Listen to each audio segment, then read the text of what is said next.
Նա սահում էր մարմարյա միջանցքներով, ինչպես մեկը, ով գիտեր, որ ցանկալի է, բայց երբեք չի շոշափվել։ Մինչ նա ցուցադրում էր իր կնոջը, որպես մրցանակ, շշնջում էր. «Գեղեցիկ եղիր, բայց հեռու ինձանից»։ Այդ գիշեր նա չլացավ։ Հագավ ամենաբարձր կրունկները, որոշեց անհետանալ, առանց անկողնում օծանելիքի հետք թողնելու։ Հենց այդտեղ նա հայտնաբերեց, որ շքեղությունը կորցնում է իր փայլը, երբ մարմինը փախչում է իր հետ տանում հոգին։ Հուսով ենք, որ ձեզ դուր կգա այս պատմության հուզիչ շրջադարձը։ Սերը ցույց կտա կյանքի գեղեցկությունը, եթե հավանեք, բաժանորդագրվեք մեր ալիքին, մի մոռացեք մեզ ասել, թե որտեղից եք դիտում։ Երանի Ա.Ր. արտացոլվում էր երկնաքերի հսկայական պատուհաններից, որտեղ գտնվում էր Մանուկյանի ընկերությունների գլխավոր գրասենյակը։ 60-րդ հարկում Հաղթանուշ Ալմազյանը դիտում էր քաղաքը իր ամուսնու, Էդուարդ Մանուկյանի գրասենյակի ապակե պատից։ Նրա նուրբ մատները դիպչում էին սառը ապակուն, ճիշտ այնպես, ինչպես սառն էր 3 տարի շարունակ իր ապրած ամուսնությունը։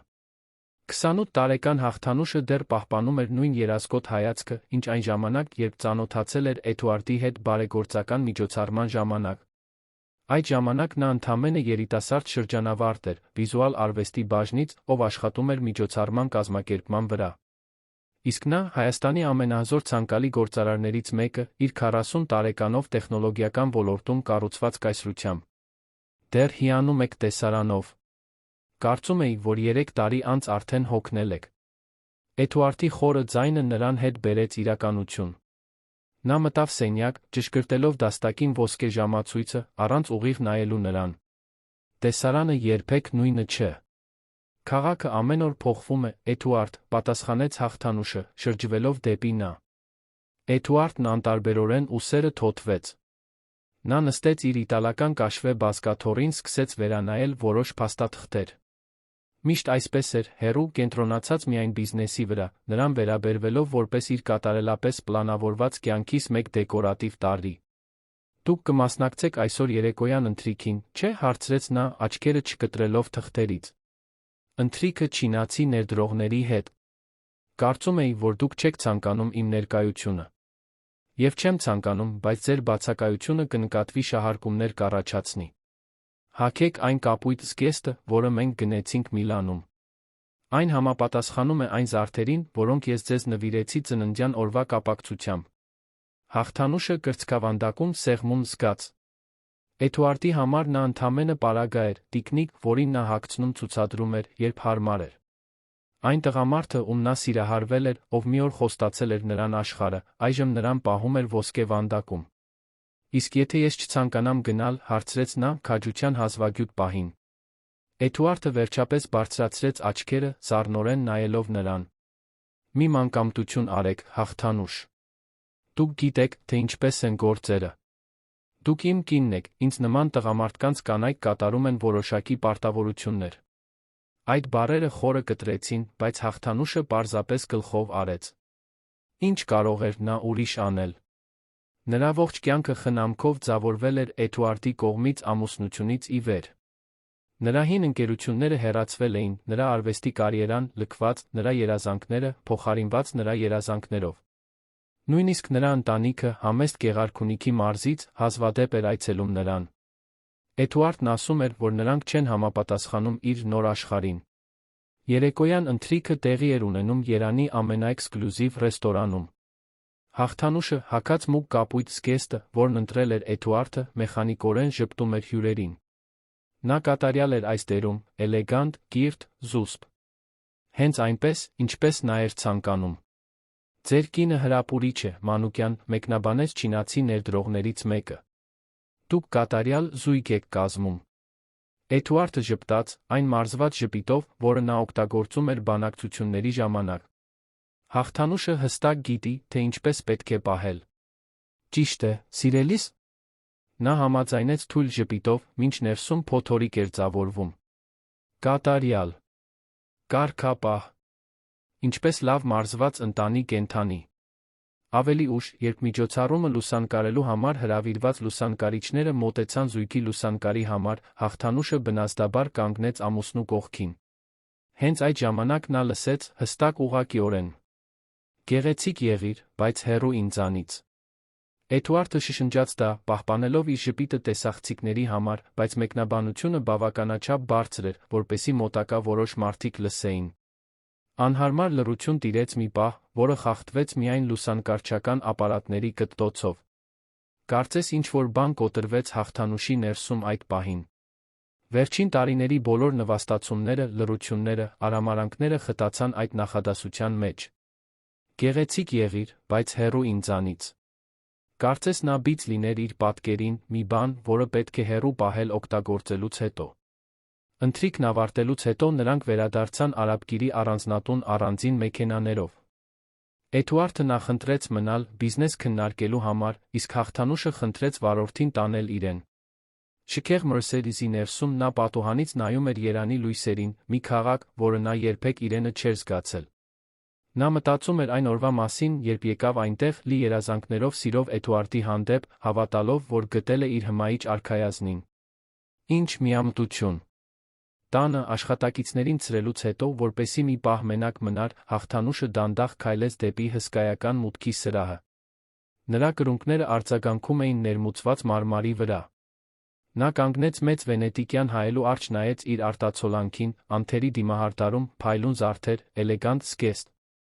Ո՞վ էր այդ կինը։ Անշուշտ, նա չէր։ Իրական հաղթանուշ Ալմազյանը թաքնված էր ինչ-որ տեղ, խեղդված տարիների հնազանդությունից։ Նա գնաց իր սենյակ, այն սենյակը, որը նա ամիսներ շարունակ չէր կիսել Էդուարդի հետ, քանի որ նա նախընտրում էր քնել հյուրասենյակում կամ քաղաքի կենտրոնում գտնվող իր բնակարանում։ Նա բացեց հսկայական զգեստապահարանը, լի այն հագուստներով, որոնք նա հավանություն էր տալիս, այն կոշիկներով, որոնք նա ընտրում էր, այն օծանելիքներով, որոնք նա համարում էր հարմար։ Այնտեղ ոչինչ իսկապես իրենը չէր։ Մեկ հրումով հաղթանուշը վերցրեց մի փոքր ճամպրուկ։ Նա դրեց միայն ամենակարևորը, մի քանի պարզ հագուստ, որը թաքցրել էր, մեկ զույգ մարզակոշիկ, իր անձնական փաստաթղթերը, փոքր գումարը, որը կարողացել էր գաղտնի պահել։ Նա վերցրեց իր հին գծագրական տետրը, այն քիչ առարկաներից մեկը, որը բերել էր իր նախկին կյանքից։ Ճամպրուկը հավաքելիս նա հիշեց Կարինեին, իր համալսարանական ընկերուհուն։ Միակին, ով փորձել էր կապ պահպանել նույնիսկ այն բանից հետո, երբ Էդուարդը հստակեցրել էր, որ չի հավանություն տալիս նրան։ Կարինեն այժմ ապրում էր Դիլիջանում, պատմական քաղաքում, որը գտնվում էր Գյումրիի Երանի միջ, որտեղ նա ղեկավարում էր փոքրիկ արվեստի պատկերասրահ։ Նրանք մի քանի շաբաթ առաջ գաղտնի հաղորդագրություններ էին փոխանակել, տարիներ առանց կապի։ Կարինեն նշել էր, որ հաղթանուշը միշտ ողջունելի կլինի, եթե ցանկանա այցելել։ Նա վերցրեց բջջային հեռախոսը, մի պահ վարանեց, ապա գրեց հաղորդագրություն։ Կարինե, ինձ տեղ է պետք մնալու համար։ Կարող եմ գալ ձեզ մոտ։ Պատասխանը եկավ գրեթե անմիջապես։ Իմ տունը քո տունն է։ Սպասում եմ քեզ։ Հաղթանուշը խորը շունչ քաշեց, զգալով վախի ազատության խառնուրդ։ Նա մտածեց Էդուարդի համար նամակ թողնելու մասին, բայց ինչ կասեր։ Որ հոգնել է առարկա լինելուց։ Որ ցանկանում է գտնել այն կնոջը, ով մի օր եղել էր։ Նա չէր հասկանա։ Էդուարդի համար նա ընդամենս մեկ ձեռքբերում էր իր կատարյալ հավաքածուում։ Նա որոշեց ոչինչ չթողնել։ Նրա լռությունը կլիներ նրա պատասխանը անտարբերության այդ տարիներին։ Դուրս գալուց առաջ նա մի պահ կանգ առավ առանձնատան այգում, որտեղ կար մի փոքրիկ շուշանների մարգագետին, որը նա ինքն էր տնկել, այն քիչ բաներից մեկը, որը Էդուարդը թույլ էր տվել նրան անել իր ձով։ Շուշանները սպիտակ էին նուրբ, գոյատելով բոլոր սպասելիքներին հակառակ, անսեր ամուսնության չոր հողում։ Նա պոկեց մի կոկոն, որը պատրաստվում էր բացվել, դրեց այն իր գծագրական տետրի էջերի մեջ։ Նա տաքսի կանչեց դեպի ավտոկայան։ Նա չօգտագործեց սովորական հավելվածը, քանի որ գիտեր, որ Էդուարդը կարող է հետել նրան։ Նա վճարեց կանխիկով, մինչ մեքենան հեռանում էր առանձնատնից, զգաց, կարծես հսկայական բեռ էր ընկել իր ուսերից։ Ավտոկայանում նա տոմս գնեց Դիլիջան մեկնող առաջին ավտոբուսի համար։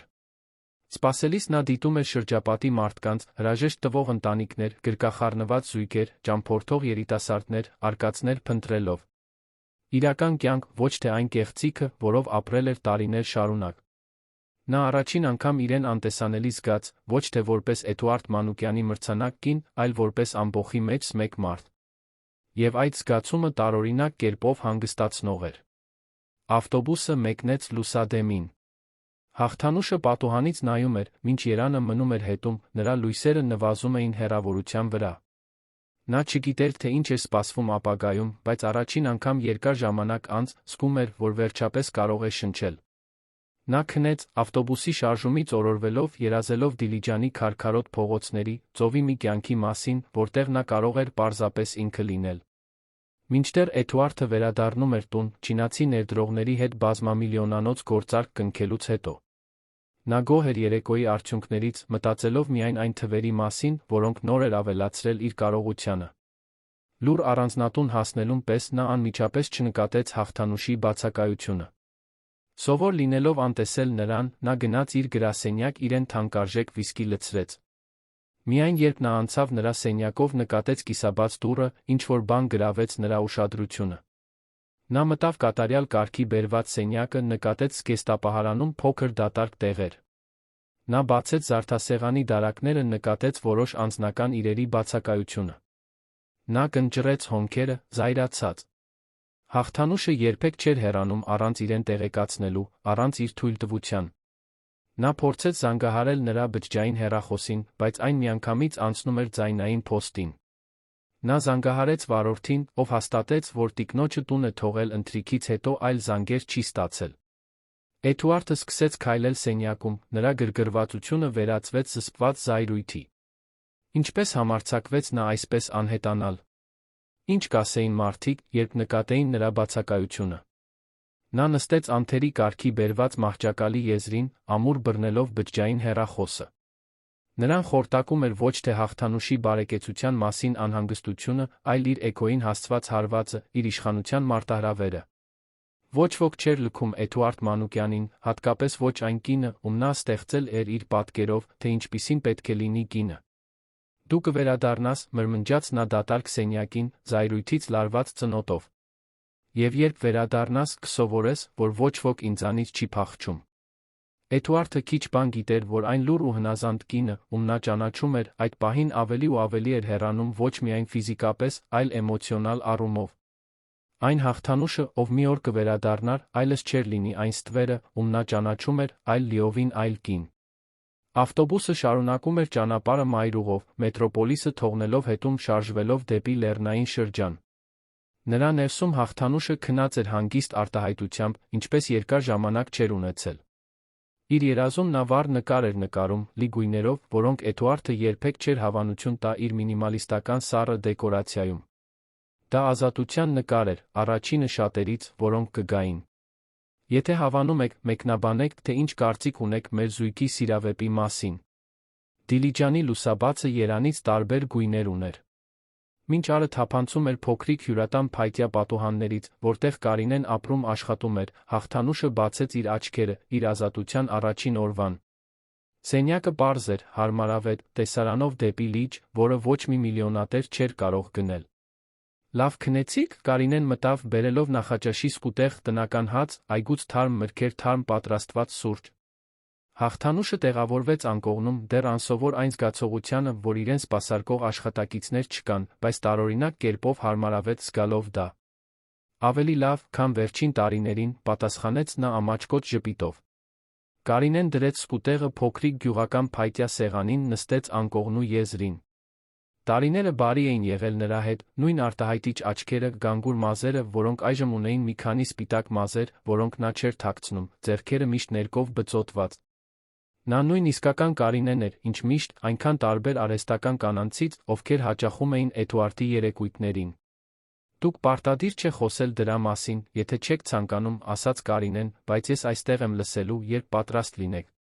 Հաղթանուշը գլխով արեց, շնորհակալություն հայտնելով հասկացողության համար։ Սուրճ խմելիս նա պատուհանից դիտում էր փոքրիկ պատմական քաղաքի արթնացող շարժումը։ Ձկնորսներ, ովքեր վերադառնում էին թարմ ձկներով, վաճառականներ, ովքեր բացում էին իրենց գունավոր խանութները, զբոսաշրջիկներ, ովքեր հանգիստ քայլում էին դարավոր քարքարոտ փողոցներով։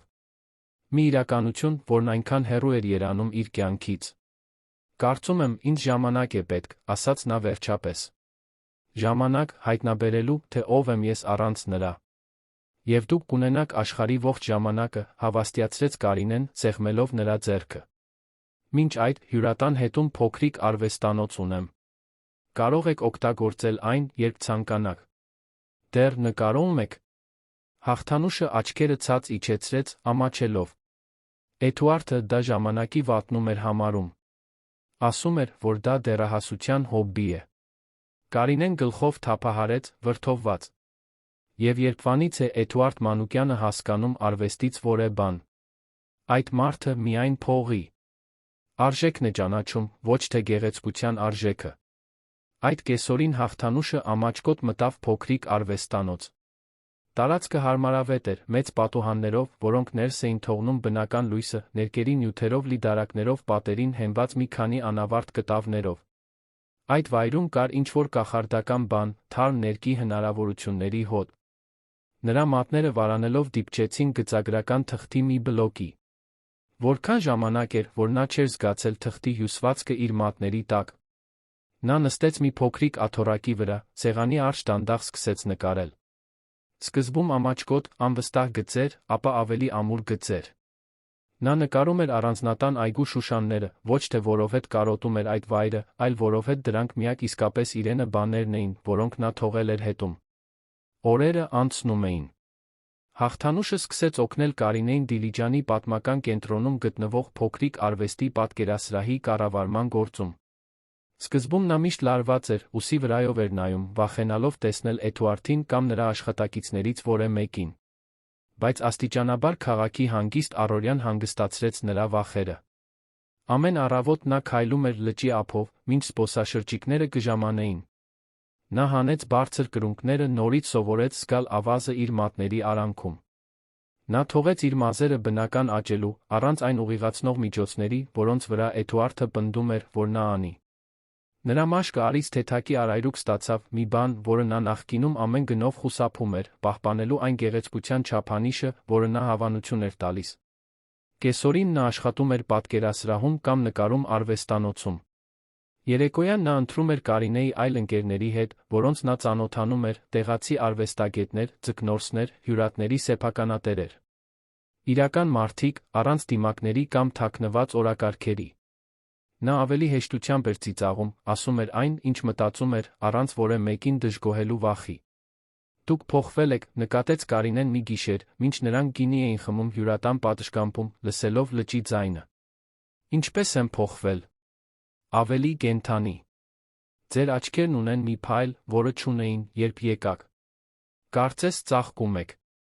Հաղթանուշը ժպտաց, մտածելով այն Շուշանի կոկոնի մասին, որը բերել էր իր հետ։ Նա նույնպես ծաղկում էր, հեռու Էդուարդի խեղդող ստվերից։ Երանում, մինչդեռ Էդուարդ Մանուկյանն ապրում էր իր անձնական դժոխքը։ Հաղթանուշի բացակայության առաջին շաբաթները մաքուր զայրույթի էին։ Նա մասնավոր հետախույզներ ուղարկեց նրան գտնելու, սպառնաց դատի տալ նրանց, ովքեր թաքցնում էին իր կնոջը, նույնիսկ կապ հաստատեց նրա ընտանիքի հետ Գեղարքունիքի մարզում, ովքեր ոչինչ չգիտեին նրա գտնվելու վայրի մասին։ Նրա մոլուցքային վարքը սկսեց ազդել բիզնեսի վրա։ Նա անուշադիր էր հանդիպումներին, գրգռված աշխատակիցների հետ, սխալներ էր թույլ տալիս, որոնք սովորաբար չէր թույլ տա։ Էդուարդը, վերահսկող հաշվարկող, կորցնում էր վերահսկողությունը։ Դուք պետք է հանգստանաք, խորհուրդ տվեց Մարտինը, նրա փաստաբանը, թերս, ամենամոտ ընկերը, ում նա ուներ։ Նա կվերադառնա, երբ հոգնի այս ապստամբությունից։ Բայց Էդուարդն այդքան էլ վստահ չէր։ Ինչ-որ բան Հաղթանուշի հեռանալու ձի մեջ, առանց նախազգուշացման, առանց առճակատման, պարզապես լռություն, խորապես անհանգստացնում էր նրան։ Կարծես նա իրենից սովորել էր անտարբերության արվեստը, այժմ այն օգտագործում էր իր ուսուցչի դեմ։ Շաբաթները դարձան ամիսներ։ Ուղիղ 3 ամիս էր անցել Հաղթանուշի անհետանալուց։ Էդուարդը իր առանձնատան գրասենյակում էր, երբ մի ծրար եկավ։ Այն Դիլիջանից մի փաստաբանից էր, պարունակելով Հաղթանուշ Ալմազյանի ստորագրած ամուսնալուծության հայց։ Այսպես նա իմացավ, թե որտեղ է նա։ Նրա առաջին մղումը մասնավոր ինքնաթիռ վերցնելն էր, անմիջապես այնտեղ գնալը, Հաղթանուշին հետ քաշելը, եթե անհրաժեշտ լիներ։ Բայց ինչ-որ բան կանգնեցրեց նրան։ Ծրարի մեջ, ամուսնալուծության փաստաթղթերի հետ մեկտեղ, կար մի փոքրիկ լուսանկար։ Դա մի նկար էր, հստակորեն նկարված նրա կողմից, սպիտակ շուշան, որը ծաղկում էր ինտենսիվ կապույտ ֆոնի վրա։ Ստորին անկյունում նա գրել էր. որոշ ծաղիկների տարածք է պետք ծաղկելու համար։ Էդուարդը երկար ժամանակ նայում էր այդ պատկերին։ Առաջին անգամ տարիներ շարունակ թերս կյանքում առաջին անգամ նա զգաց մի բան, բացի ամբիցիայից կամ զայրույթից։ Նա զղջման ցավ զգաց։ Այդ գիշեր նա չկարողացավ քնել։ Նա քայլեց առանձնատան դատարկ սենյակներով, երբեմն կանգ առնելով նայելու իր հաղթանուշի պաշտոնական լուսանկարներին միջոցառումների ժամանակ։ Նա միշտ ժպտում էր այդ մարզված ժպիտով, նա միշտ տիրականորեն ձեռքը դրած էր նրա իրանին։ Նրանք կատարյալ զույգ էին թվում։ Բայց նա գիտեր այդ պատկերների հետում թաքնված ճշմարտությունը սառն էր ու դատարկ, ինչպես տունը հիմա։ Նա հասավ այգի, կանգնեց Շուշանների մարգագետնի առջ։ Նրանք դանդաղ մահանում էին, առանց հաղթանուշի խնամքի։ Ճիշտ այնպես, ինչպես իր ամուսնությունը դանդաղ մահացել էր, օրեցօր, յուրաքանչյուր չասված խոսքով, յուրաքանչյուր անտեսված զգացմունքով, նրա յուրաքանչյուր երազանքով, որը նա արամարել էր։ Հաջորդ առավոտ, ի հեճուկս նրան ճանաչող բոլորի սպասելիքների, Էդուարդ Մանուկյանը նստեց իր մեքենան, ազատ արձակեց վարորդին, մենակ գնաց Դիլիջան։ Նա թիկնապահներ չվերցրեց, ոչ ոքի չտեղեկացրեց, մշակված պլան չուներ։ Նա միայն գիտեր, որ պետք է տեսներ հաղթանուշին։ Գրեթե 4 ժամ տողությամբ ճանապարհորդությունը Երևան Դիլիջան մայրուղով նրան ժամանակ տվեց մտածելու։ Այն մասին, թե ինչպես էր ծանոթացել հաղթանուշի հետ, այն երազանքներով լի երիտասարդ կնոջ մասին, ով նա էր, այն մասին, թե ինչպես էր նա նրան շողոքորթել հավերժական սիրո խոստումներով, որոնք նա երբեք իսկապես չէր մտադրվել կատարել։ Նա մտածում էր այն մասին, թե ինչպես էր աստիճանաբար ձավորում նրան դարձնելով իր կատարյալ կյանքի պարագա, մինչ որ նա այլս ոչինչ չէր, քան իր անձնական հավաքածուի մեջ լավ հագնված տիկնիկ։ Նա հասավ Դիլիջան կեսօրին։ Փոքրիկ պատմական քաղաքը մարդաշատ էր զբոսաշրջիկներով։ Նա կայանեց մեքենան, քայլեց քարքարոտ փողոցներով, իրեն անտեղի զգալով իր թանկարժեք կոստյումով, իտալական կոշիկներով։ Նա հարցրեց ծովի գույներ անունով արվեստի պատկերասրահի մասին, որը նշված էր փաստաբանի նամակի վերնագրում։ Ցուցումներին հետելով նա հասավ մի հմայիչ գաղութային տուն, կապույտ դռներով, պատուհաններով։ Մի փոքրիկ ցուցանակ ցույց էր տալիս, որ դա այն պատկերասրահն էր, որը նա փնտրում էր։ Նա խորը շունչ քաշեց, սովորության համաձայն ուղեց փողկապը մտավ։ Ներսը թարմ էր, հարմարավետ։ Տեղացի տարբեր արվեստագետների կտավները զարդարում էին սպիտակ պատերը։ Հետին պլանում մեղմ երաժշտություն էր հնչում։ Այդ պահին հաճախորդներ չկային, միայն մի կին էր կատալոգներ կազմակերպում հաշվիչի վրա։ Էդուարդն անմիջապես չճանաչեց նրան։ Նրա մազերը տարբեր էին, ավելի երկար, բնական, արից մի քանի ավելի բաց մազափնջերով։ Նա հագած էր պարզ բամբակյա զգեստ, առանց մանրամասն դիմահարդարման, առանց թանկարժեք զարդերի։ Բայց երբ նա բարձրացրեց դեմքը, կասկած չկար, դրանք նույն աչքերն էին, որոնք մի օր հմայել էին նրան։ Հաղթանուշ, ասաց նա, նրա սովորաբար վստահ ձայնը հիմա վարանող էր։ Նա քարացավ, տեսնելով նրան։ Մի պահ Էդուարդը վախեցավ, որ նա կփախչի կամ կբղավի։ Բայց հաղթանուշը պարզապես ուղեց ուսերը, նայեց նրան այնպիսի հանգստությամբ, որը նա երբեք չէր տեսել։ Էդուարդ, պատասխանեց նա, ոչ զայրույթով, ոչ վախով, պարզապես նրա ներկայության հանգիստ ընդունումով։ Դուք փոխվել եք, միայն դա կարողացավ ասել։ Փոքրիկ ժպիտ հայտնվեց նրա շուրթերի անկյունում։ Ես ինքս ինձ եմ։ Թերս առաջին անգամ երկար ժամանակ անց։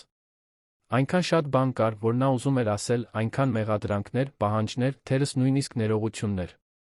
Բայց բոլոր բառերը անհարմար էին թվում այդ նոր հաղթանուշի առջ, ով նայում էր նրան ոչ թե որպես հնազանդ կին, այլ որպես հավասար։ Ես ստացա ամուսնալուծության փաստաթղթերը, ասաց նա վերջապես։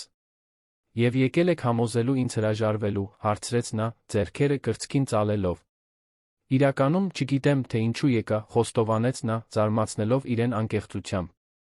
Թերս հասկանալու համար։ Ինչ հասկանալ, Էդուարդ։ Ինչու։ Թողեցի շքեղության արտոնությունների կյանքը։ Ինչու։ Լքեցի մեծ Էդուարդ Մանուկյանին։ Նրա ձայնում դառնության մի նշույլ կար, բայց հիմնականում ամրություն։ Հասկանալու համար, թե ինչպես կարող եք այստեղ, այս պարզ վայրում, ավելի երջանիկ թվալ, քան երբե իմ կողքին։ Հաղթանուշը չէր սպասում այս պատասխանին։ Մի պահ նրա հայացքը մեղմացավ։ Որովհետև այստեղ կարող եմ շնչել, ասաց նա։ Այստեղ ես մրցանակ կամ տիկնիկ չեմ։ Ես պարզապես հաղթանուշն եմ։ Այդ պահին պատկերասրահի դուռը բացվեց, մտավ Կարինեն։ Նա անմիջապես կանգ առավ, տեսնելով Էդուարդին, տագնապի արտահայտություն անցավ նրա դեմքով։ Ամեն ինչ կարգին է, Կարինե, հավաստիացրեց Հաղթանուշը։ Էդուարդն արդեն հեռանում է։ Ոչ, արագ ասաց նա։ Խնդրում եմ, ես պարզապես ուզում էի խոսել։ Կարող եմ վերադառնալ վաղը։ Հաղթանուշը վարանեց։ Նրա մի մասը ցանկանում էր նրան հեռացնել, մեկընդմիշտ փակել իր կյանքի այդ գլուխը։ Բայց մյուս մասը, այն մասը, որը մի օր իսկապես սիրել էր այդ տղամարդուն, հետաքրքրություն զգաց։ Ինչը կստիպեր Էդուարդ Մանուկյանին, այն մարդուն, ով երբեք ներողություն չէր խնդրել իր կյանքում, 4 ժամ մեքենա վարել միայն նրան տեսնելու համար։ Վաղը ես կնկարեմ Դիլիջանի գեղատեսիլ վայրում, Արածագին, ասաց նա վերջապես։ Եթե ցանկանում եք խոսել, գիտեք, թե որտեղ գտնել ինձ։ Էդուարդը գլխով արեց, հասկանալով հեռացումը։ Նա դուրս եկավ պատկերասրահից, տարօրինակ կերպով պարտված զգալով, բայց նա հետաքրքրված։ Սա այն ընդունելությունը չէր, որին նա սպասում էր, ոչ զղջման արդյունքներ, ոչ էլ անվերահսկելի զայրույթ։ Պարզապես հանգիստ կին, ով կարծես գտել էր իր տեղը աշխարհում, հեռու նրանից։ Նա մնաց քաղաքի լավագույն հյուրատանը, թե այն շատ ավելի պարզ էր, քան այն շքեղ հյուրանոցները, որոնց նա սովոր էր։ Նա մենակ ընթրեց, չկարողանալով վայելել ուտելիքը, մտածելով հաջորդ օրվա հանդիպման մասին։ Սենյակում նա փորձեց աշխատել իր նոութբուքով, բայց չկարողացավ կենտրոնանալ։ Նա բացեց Հաղթանուշի պատկերասրահի էջը, ինտերնետում տեսավ նրա վերջին կտավների լուսանկարները։ Դրանք վառ էին, էմոցիոնալ, լի կյանքով, այնքան տարբեր այն մանրակրկիտ չեզոք սառը դեկորացիայից, որը նա պարտադրում էր իր առանձնատանը։ Նա մեղքի զգացումով հասկացավ, որ երբեք իսկապես չէր ճանաչել այն կնոջը, ում հետ ամուսնացել էր։ Երբեք չէր ջանք թափել հայտնաբերելու նրա երազանքները, նրա տաղանդները, նրա էությունը։ Երբ ալը սկսեց ծագել Դիլիջանի լճի վրա, Էդուարդն արդեն Դիլիջանի գեղատեսիլ վայրում էր։ Նա կոստյումը փոխել էր պարզ տաբատով վերնաշապիկով, բայց դեռ անտեղի էր թվում այդ բնական միջավայրում։ Հաղթանուշը ժամանեց մի փոքր ուշ, տանելով մոլբերտ ներկերի փոքրիկ տուփ։ Նա հագած էր ծղոտե գլխարկ, արից պաշտպանվելու համար թեթ, հարմարավետ հագուստ։ Նա լիովին ներդաշնակ էր թվում շրջապատի հետ։ Նա տեսավ նրան, բայց զարմանք չցուցաբերեց։ Նա տեղադրեց իր սարքավորումները նրանից մի քանի մետր հեռավորության վրա, սկսեց նկարել առավոտվա հանգիստ լիճը, հետին պլանում գտնվող լեռները, աստիճանաբար գույնը փոխող երկինքը։ Էդուարդը դանդաղ մոտեցավ, ինչպես մեկը, ով վախենում է հազվագյուտ թռչունին վախեցնելուց։ Դուք իսկապես եկաք, ասաց նա, աչքերը չկտրելով կտավից։ Ասացի, որ կգամ։ Դուք շատ բաներ եք ասել, Էդուարդ։ Նա դրա համար պատասխան չուներ։ Նա լուռ մնաց, դիտելով նրան նկարելիս։ Ինչ-որ հիպնոսացնող բան կար նրա շարժվելու ձի մեջ, նրա դեմքի կենտրոնացման մեջ, այն ձի մեջ, թե ինչպես էր նա վրձիններով գույներով գրավում այդ լուսաբացի էությունը։ Ինչու՞։ Երբեք չպատմեցիք ինձ, հարցրեց նա վերջապես։ Ինչ պատմել։ Որ այսպես էիք նկարում։ Որ ունեիք այդ տաղանդը։ Հաղթանուշը վերջապես նայեց նրան, տխուր ժպիտով շուրթերին։ Ես պատմեցի, Էդուարդ։ Ամուսնության առաջին ամիսներին։ Ես ցույց տվեցի մի քանի գծանկար, խոսեցի իմ երազանքի մասին, մի օր պատկերասրահում ցուցադրվելու։ Դուք ասացիք, որ դա գեղեցիկ հոբբի է, բայց որ ես պետք է կենտրոնանամ լավ կին լինելու վրա։ Էդուարդը կնճռեց հոնքերը, փորձելով հիշել այդ խոսակցությունը։ Ճիշտ էր դա։ Արդյոք նա իսկապես այդքան անտարբերությամբ էր մերժել նրա համար այդքան կարևոր մի բան։ Հաղթանուշի արտահայտությունը կասկածներ չէր թողնում։ Երբեք իմ մտադրությունը չի եղել։ Հենց դա է հարցը, Էդուարդ, ընդհատեց նա, մի պահ վրձինը դնելով։ Ձեր մտադրությունները երբեք կարևոր չէին, որովհետև դուք երբեք իսկապես չեք տեսել ինձ։ Ես պարզապես առարկա էի ձեր կատարյալ կյանքում, մի բան, որը պետք է ցուցադրել պահել։ Գեղեցիկ եղիր, բայց հեռու ինձանից։ Հիշում եք այդ բառերը։ Նա աչքերը ցած իջեցրեց, ամաչելով։ Հիշում եմ։ Դա վերջին կաթիլն էր, շարունակեց նա։ Բայց դա պատճառը չէր։ Պատճառը բոլոր այն օրերն էին, երբ դուք նայում էիք ինձ, չտեսնելով ինձ, բոլոր այն ժամանակները, երբ դուք խոսում էիք, չլսելով ինձ, բոլոր այն պահերը, երբ ես մի փոքր մեռնում էի ներսում, ժպտալով ձեր կողքին։ Հաղթանուշի խոսքերը լողում էին առավոտյան օդում, տարված ալիքների մեղմ ձայնով։ Էդուարդը լուռ մնաց, մարսելով այդ ցավոտ ճշմարտությունը։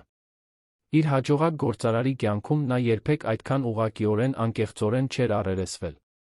«Ես չեմ եկել ձեզ հետ վիճելու, Էդուարդ», ասաց Հաղթանուշը, նորից վերցնելով իր վրձինները։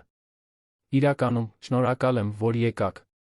Հիմա կարող եմ անձամբ ասել այն, ինչ նախկինում երբեք չէի համարձակվում։ Ես լավ եմ առանց ձեզ։ Ես երջանիկ եմ այստեղ»։ Դա ավելի ցավեց, քան ցանկացած վիրավորանք կարող էր ցավել։ Էդուարդ Մանուկյանը, այն մարդը, ով ուներ ամեն ինչ, հայտնաբերեց, որ միակ մարդը, ով իսկապես կարող էր, երջանիկ էր հեռու նրանից։ «Իսկ եթե ես ասեմ, որ ուզում եմ փոխվել», հարցրեց նա, զարմացնելով իրեն։ «Որ կարոտում եմ ձեզ»։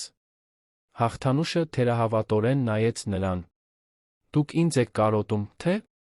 Ձեր վիրավորված էգոին։ Այն վերահսկողությանը, որը դուք ունեիք իմ վրա»։ «Չգիտեմ», խոստովանեց նա, այնպիսի անկեղծությամբ, որը երբեք չէր ցուցաբերել։ «Թերս ամեն ինչից մի փոքր։ Բայց գիտեմ, որ ձեր հեռանալուց հետո ոչինչ իմաստ չունի։ Առանձնատունը դատարկ է թվում։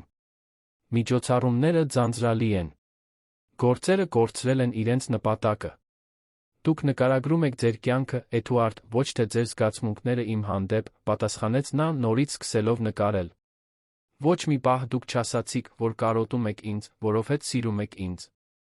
Էդուարդը բացեց բերանը բողոքելու համար, բայց բառերը չեկան։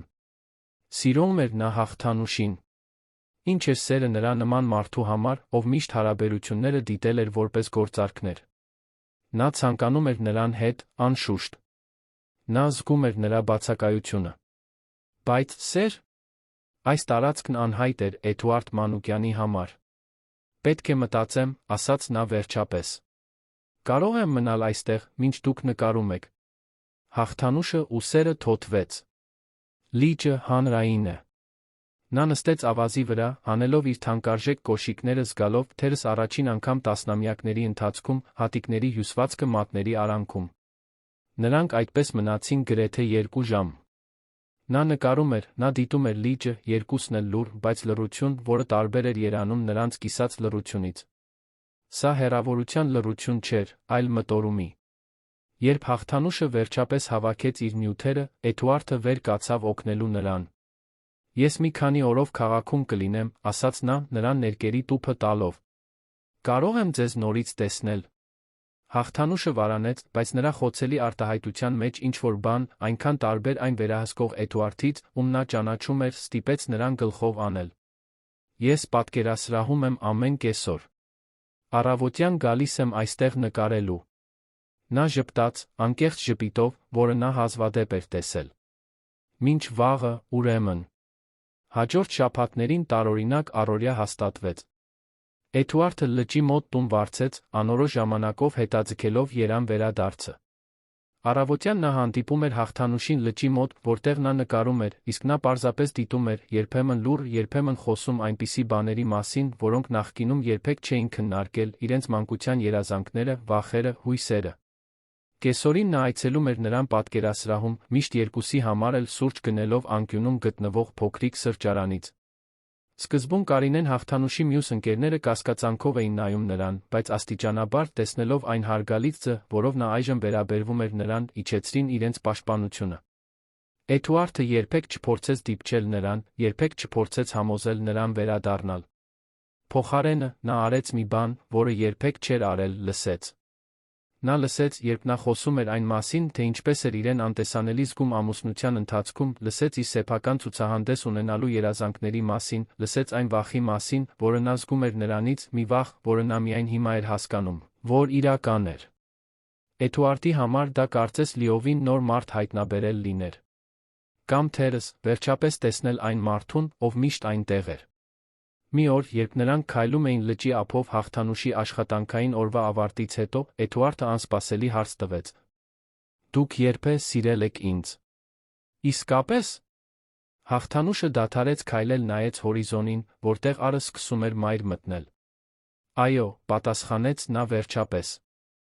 «Սկզբում ես իսկապես սիրում էի ձեզ։ Ոչ թե բիզնես լրագրերի Էդուարդ Մանուկյանին, այլ այն տղամարդուն, ում ես հանդիպեցի այդ բարեգործական միջոցառման ժամանակ, ով այդքան կրքով խոսում էր իր համաշխարհային ճանապարհորդությունների մասին, ով լսում էր ինձ արվեստի մասին խոսելիս, կարծես դա աշխարհի ամենակարևոր բանն լիներ։ Էդուարդը կուլ տվեց։ Նա մշուշոտ հիշում էր այդ գիշերը, թե ինչպես էր հիացած երիտասարդ, պայծառ աչքերով կնոջից, ով այդքան քիչ բան գիտեր աշխարհից, բայց այդքան խանդավառությամբ էր խոսում դրա մասին։ Որ անհետացավ այդ մարդը, հարցրեց նա, ավելի շատ իրեն, քան նրան։ Թերս նա դեռ գոյություն ունի ինչ-որ տեղ, պատասխանեց Հաղթանուշը։ Թաքնված հաջողության, իշխանության վերահսկողության շերտերի տակ։ Այդ խոսակցությունը օրեր շարունակ մնաց Էդուարդի մտքում։ Հաջորդ առավոտ նա սովորականի պես չհայտնվեց լճի մոտ։ Հաղթանուշը հիասթափության մի նշույլ զգաց, թերս նույնիսկ անհանգստություն։ Արդյոք նա հրաժարվել էր վերադարձել Երան։ Կամ ավելի վատ, արդյոք նա ինչ-որ բան էր պլանավորում նրան ստիպելու վերադառնալ։ Բայց Կարինեի հյուրատուն վերադառնալիս նկարելուց հետո նա գտավ իրեն ուղղված մի ծրար։ Ներսում կար պաշտոնական հրավեր, ծովի գույներ, պատկերասրահի բացմանը, վերնագրված է վերացնունդ Հաղթանուշ Ալմազյանի արվեստը։ Շփոթված Հաղթանուշը գտավ Կարինեին, ով մեղավոր ժպիտով ամեն ինչ խոստովանեց։ Էդուարդը եկավ ինձ հետ խոսելու մեկ շաբաթ առաջ։ Նա ուզում էր ձեզ անակնկալ անել։ Նա ամեն ինչ կազմակերպեց, հրավերներ Գյումրիի Երանի արվեստի քննադատների համար, լուսաբանում մասնագիտացված լրատվամիջոցներում, նույնիսկ կատալոգ, ձեր կտավների վերարտադրություններով։ Ամեն ինչ, առանց ձեր ոճին կամ գեղարվեստական ընտրություններին միջամտելու։ Ասաց, որ ուզում է, որ աշխարհը իմանա ձեր տաղանդի մասին։ Հաղթանուշը անխոս մնաց։ Դա այնպիսի շքեղ ժեստ չէր, որ Էդուարդը կաներ նախկինում, ցուցադրելու իր իշխանությունը կամ հարստությունը։ Դա անձնական բան էր, մտածված հատուկ նրա համար, նրա երազանքների համար։ Ցուցահանդեսը տեղի կունենար 3 օրից։ Այդ ընթացքում Էդուարդը հեռու մնաց, թույլ տալով նրան առանց ճնշման պատրաստվել։ Բացման երեկոյան փոքրիկ պատկերասրահը լեփ-լեցուն էր, տեղացիներ, զբոսաշրջիկներ արվեստի աշխարհի մի քանի մարդիկ, ովքեր հատուկ այդ միջոցառման համար էին ճանապարհորդել Գյումրիից կամ Երանից։ Հաղթանուշը հագած էր պարզ, բայց էլեգանտ զգեստ, որը ինքն էր ընտրել, ոչ Էդուարդի նախկինում հավանություն տված շքեղ հագուստները, ոչ էլ Դիլիջանում իր առաջին օրերի չափազանց պարզ հագուստները։ Նա գտել էր իր սեփական ոճը, ինչպես գտել էր իր սեփական ձայնը։ Էդուարդը ժամանեց աննկատորեն, հագած ավելի պատահական հագուստներ, քան իր սովորական թանկարժեք կոստյումները։ Նա հեռու մնաց, հպարտորեն դիտելով, մինչ Հաղթանուշը խոսում էր հյուրերի հետ, բացատրում իր աշխատանքները, անկեղծ գովեստներ էր ստանում իր տաղանդի համար։ Հենց այդ ժամանակ նա նկատեց մի տղամարդու, ով հատկապես հետաքրքրված էր ոչ միայն աշխատանքներով, այլ արվեստագետով։ Նա բարձրահասակ էր, մազերում մոխրագույն մազերով նրբագեղ տեսքով։ Նա աշխույժ զրուցում էր Հաղթանուշի հետ, ստիպելով նրան հեշտությամբ ծիծաղել։ Կարինեն մոտեցավ Էդուարդին, նկատելով նրա հայացքը։ Դա Դանիել Վարդանյանն է, բացատրեց նա։ Գյումրիի արվեստի ոլորտի ամենահարգված համադրողներից մեկը։ Հատուկ եկել է ցուցահանդեսը տեսնելու։ Էդուարդը զգաց մի բան, որին չէր սպասում՝ խանդ։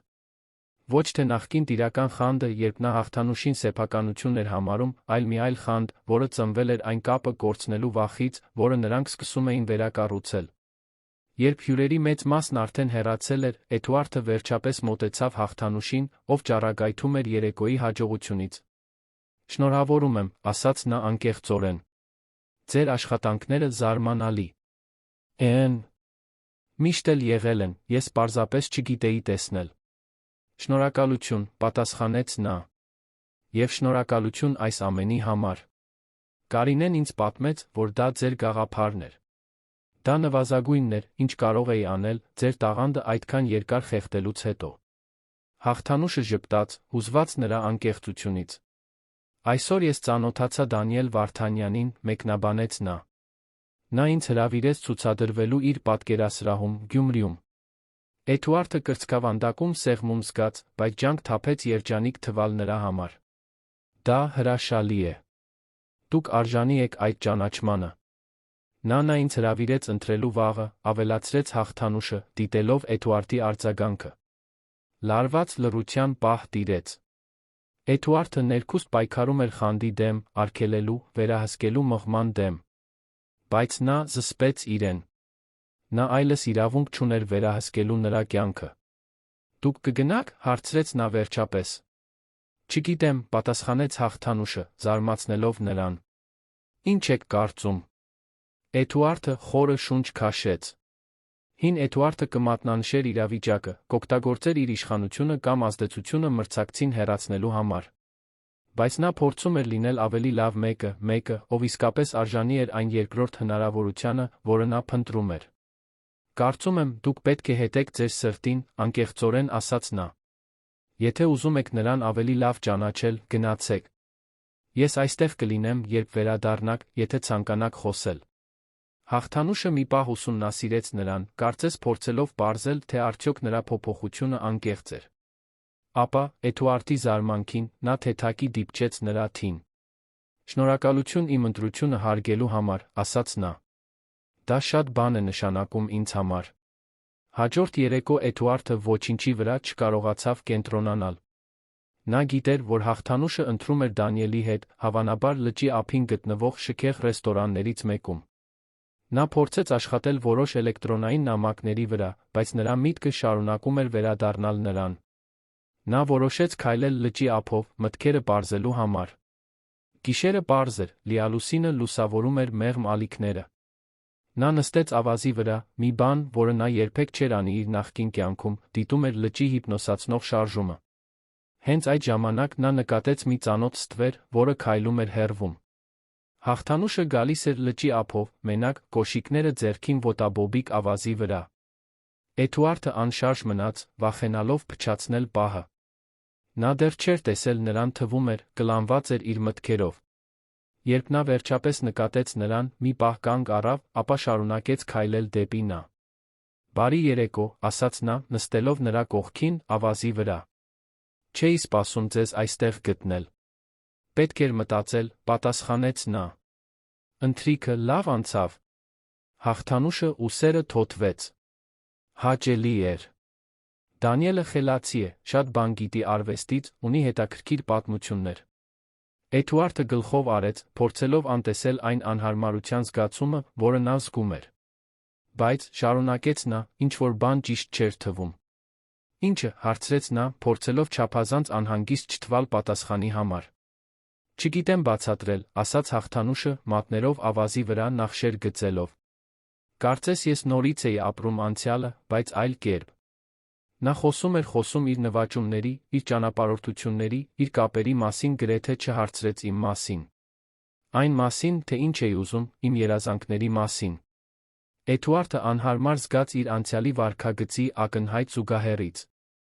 Եվ ինչ եք ուզում, Հաղթանուշ, մեղմորեն հարցրեց նա։ Որոնք են ձեր երազանքները հիմա։ Նա նայեց նրան, զարմացած այն հարցից, որը նա երբեք չէր տվել ամուսնության տարիներին։ Ուզում եմ նկարել, պարզապես ասաց նա։ Ուզում եմ ստեղծել։ Ուզում եմ զգալ, որ կենդանի եմ, որ ինձ տեսնում են այնպիսին, ինչպիսին ես իսկապես եմ, ոչ թե այն, ինչ ես ներկայացնում եմ կամ ինչ կարող եմ առաջարկել։ Ես ուզում եմ տեսնել ձեզ, ասաց Էդուարդը, նրա ձայնը գրեթե շշուկ էր։ Իրական Հաղթանուշին։ Եթե ինձ այդ հնարավորությունը տաք։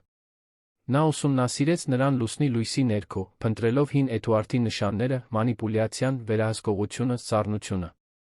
Բայց նա միայն տեսավ մի խոցելի տղամարդու, ով անկեղծորեն փորձում էր փոխվել։ Ես վախենում եմ, խոստովանեց նա վերջապես։ Ինձանից, հարցրեց նա, սիրտը սեղմված։ Մեզանից։ Հավատալուց, որ մարդիկ իսկապես կարող են փոխվել։ Նորից վիրավորվելուց։ Էդուարդը ցանկանում էր դիպչել նրան, գրկել նրան, խոստանալ, որ այլս երբեք չի վիրավորի նրան։ Բայց նա գիտեր, որ պետք է հարգեր նրա տարածությունը, նրա վախերը։ Ես նույնպես վախենում եմ, խոստովանեց նա։ Վախենում եմ լինել մեկը, ում չգիտեմ լինել։ Վախենում եմ նորից ձախողելուց։ Բայց կյանքումս առաջին անգամ ձեզ կորցնելու վախն ավելի մեծ է, քան մյուս բոլորը։ Նրանք լուռ մնացին մի քանի պահ, պարզապես լսելով ալիքները զգալով լճի քամին։ Հաղթանուշը վերջապես խոսեց։ Ինձ ժամանակ է պետք, Էդուարդ։ Պետք է համոզվեմ, որ ձեր այս փոփոխությունն իրական է մշտական։ Որքան ժամանակ ձեզ պետք լինի, պատասխանեց նա։ Ես ոչ մի տեղ չեմ գնա։ Կարծես այդ պահը կնքելու համար հաղթանուշը վարանելով մեկնեց ձեռքը, մինչ որ այն գտավ նրան ավազի վրա։ Նրանք չնայեցին միմյանց, պարզապես թողեցին իրենց մատները միահյուսված, մինչ նրանք դիտում էին անսահման օվկիանոսը իրենց առջ։ Հաջորդ շաբաթներին Էդուարդը արեց մի բան, որը երբեք չէր պատկերացնի, որ կանի, հաստատվեց Դիլիջանում։ Նա վարձեց փոքրիկ տուն պատմական կենտրոնի մոտ, շատ ավելի պարզ, քան Երանում իր առանձնատունը։ Նա սկսեց իր բիզնեսը կառավարել հեռակա-կարգով, ավելի շատ պարտականություններ պատվիրակելով իր թիմին։ Ամեն առավոտ նա հանդիպում էր հաղթանուշին լճի ափին, նկարելու իրենց սեանսների համար։ Սկզբում նա պարզապես դիտում էր։ Ապա, ամաչկոտորեն, հարցրեց, թե արդյոք նա կարող է նրան սովորեցնել։ Հաղթանուշը ծիծաղեց այդ գաղափարից, հզոր Էդուարդ Մանուկյանը ցանկանում էր սովորել նկարել։ Բայց նա համաձայնեց։ Նրա առաջին փորձերը աղետալի էին։ Սովոր լինելով գերազանց լինել այն ամենում, ինչ անում էր, Էդուարդը հիասթափվում էր իր սիրողական արդյունքներից։ Բայց հրաժարվելու փոխարեն, ինչպես նա կաներ նախկինում, նա համառեց։ Ինչ-որ թերապևտիկ բան կար գույները խառնելու մեջ, լուսաբացի լույսը գրավելու փորձի մեջ, անկատարությունը ընդունելու մեջ։ Կեսօրին նա օգնում էր պատկերասրահում։ Սկզբում Կարինեն մյուս աշխատակիցները լարված էին նրա ներկայությունից։ Բայց երբ նրանք տեսան ամբարտավան միլիոնատիրոջը, ով տանում էր կտավներ, կազմակերպում կատալոգներ, նույնիսկ առանց բողոքների հատակներ մաքրում, սկսեցին նրան այլ աչքերով նայել։ Երանում նրա բացակայությունը աղմուկ էր առաջացնում։ Բիզնես լրագրերը շահարկում էին այն գործարարի գտնվելու վայրի մասին, ով ակնհայտորեն լքել էր իր կայսրությունը։ Ոմանք նույնիսկ հրապարակեցին նրա հաղթանուշի պապարացի լուսանկարները, լճի ափով քայլելիս, վերնագրերով, ինչպիսիք են «Սիրո ուժը», Էդուարդ Մանուկյանը կայսրությունը փոխում է պարզ կյանքով։ Նա չէր հոգում։ Կյանքում առաջին անգամ նա անհանգստացած չէր այն բանից, թե ինչ էին մտածում ուրիշները։ Միայն այն բանից, թե ինչ էր մտածում հաղթանուշը։ Մի երեկո, պատկերասրահը փակելուց հետո, նրանք ընթրեցին լճի ափին գտնվող փոքրիկ ռեստորանում։ Խոսակցությունն այժմ բնական էր հոսում, առանց անցյալի լարվածությունների։ Հաղթանուշը ոգորված պատմում էր մի հրավերի մասին, որը ստացել էր Երանի կարևոր պատկերասրահներից մեկում ցուցադրվելու համար։ Դուք պետք է ընդունեք, ասաց Էդուարդը, անկեղծորեն ուրախ նրա համար։ Ձեր տաղանդն արժանի է ճանաչման։ Ես վախենում եմ, խոստովանեց նա։ Երանը շատ հիշողություններ ունի։ Ոչ բոլորը վատ, հուսով եմ, պատասխանեց նա, թեթակի բռնելով նրա ձեռքը սեղանի վրա։ Հաղթանուշը ձեռքը չհանեց։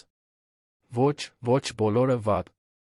Տուն վերադառնալիս, լիալուսնի տակ քայլելիս, Էդուարդը հանկարծ կանգ առավ, շրջվեց դեպի նա։ Հաղթանուշ, ես ուզում էի ձեզ հարց տալ։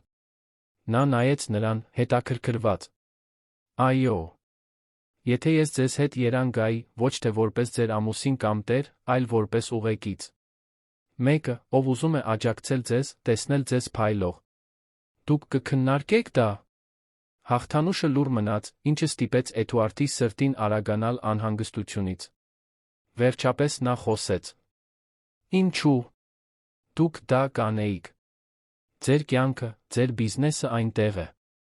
Որովհետև վերջին ամիսներին ես սովորեցի, որ դրանցից ոչ մեկը կարող չէ, եթե չունեմ մեկին, ում հետ կիսվեմ։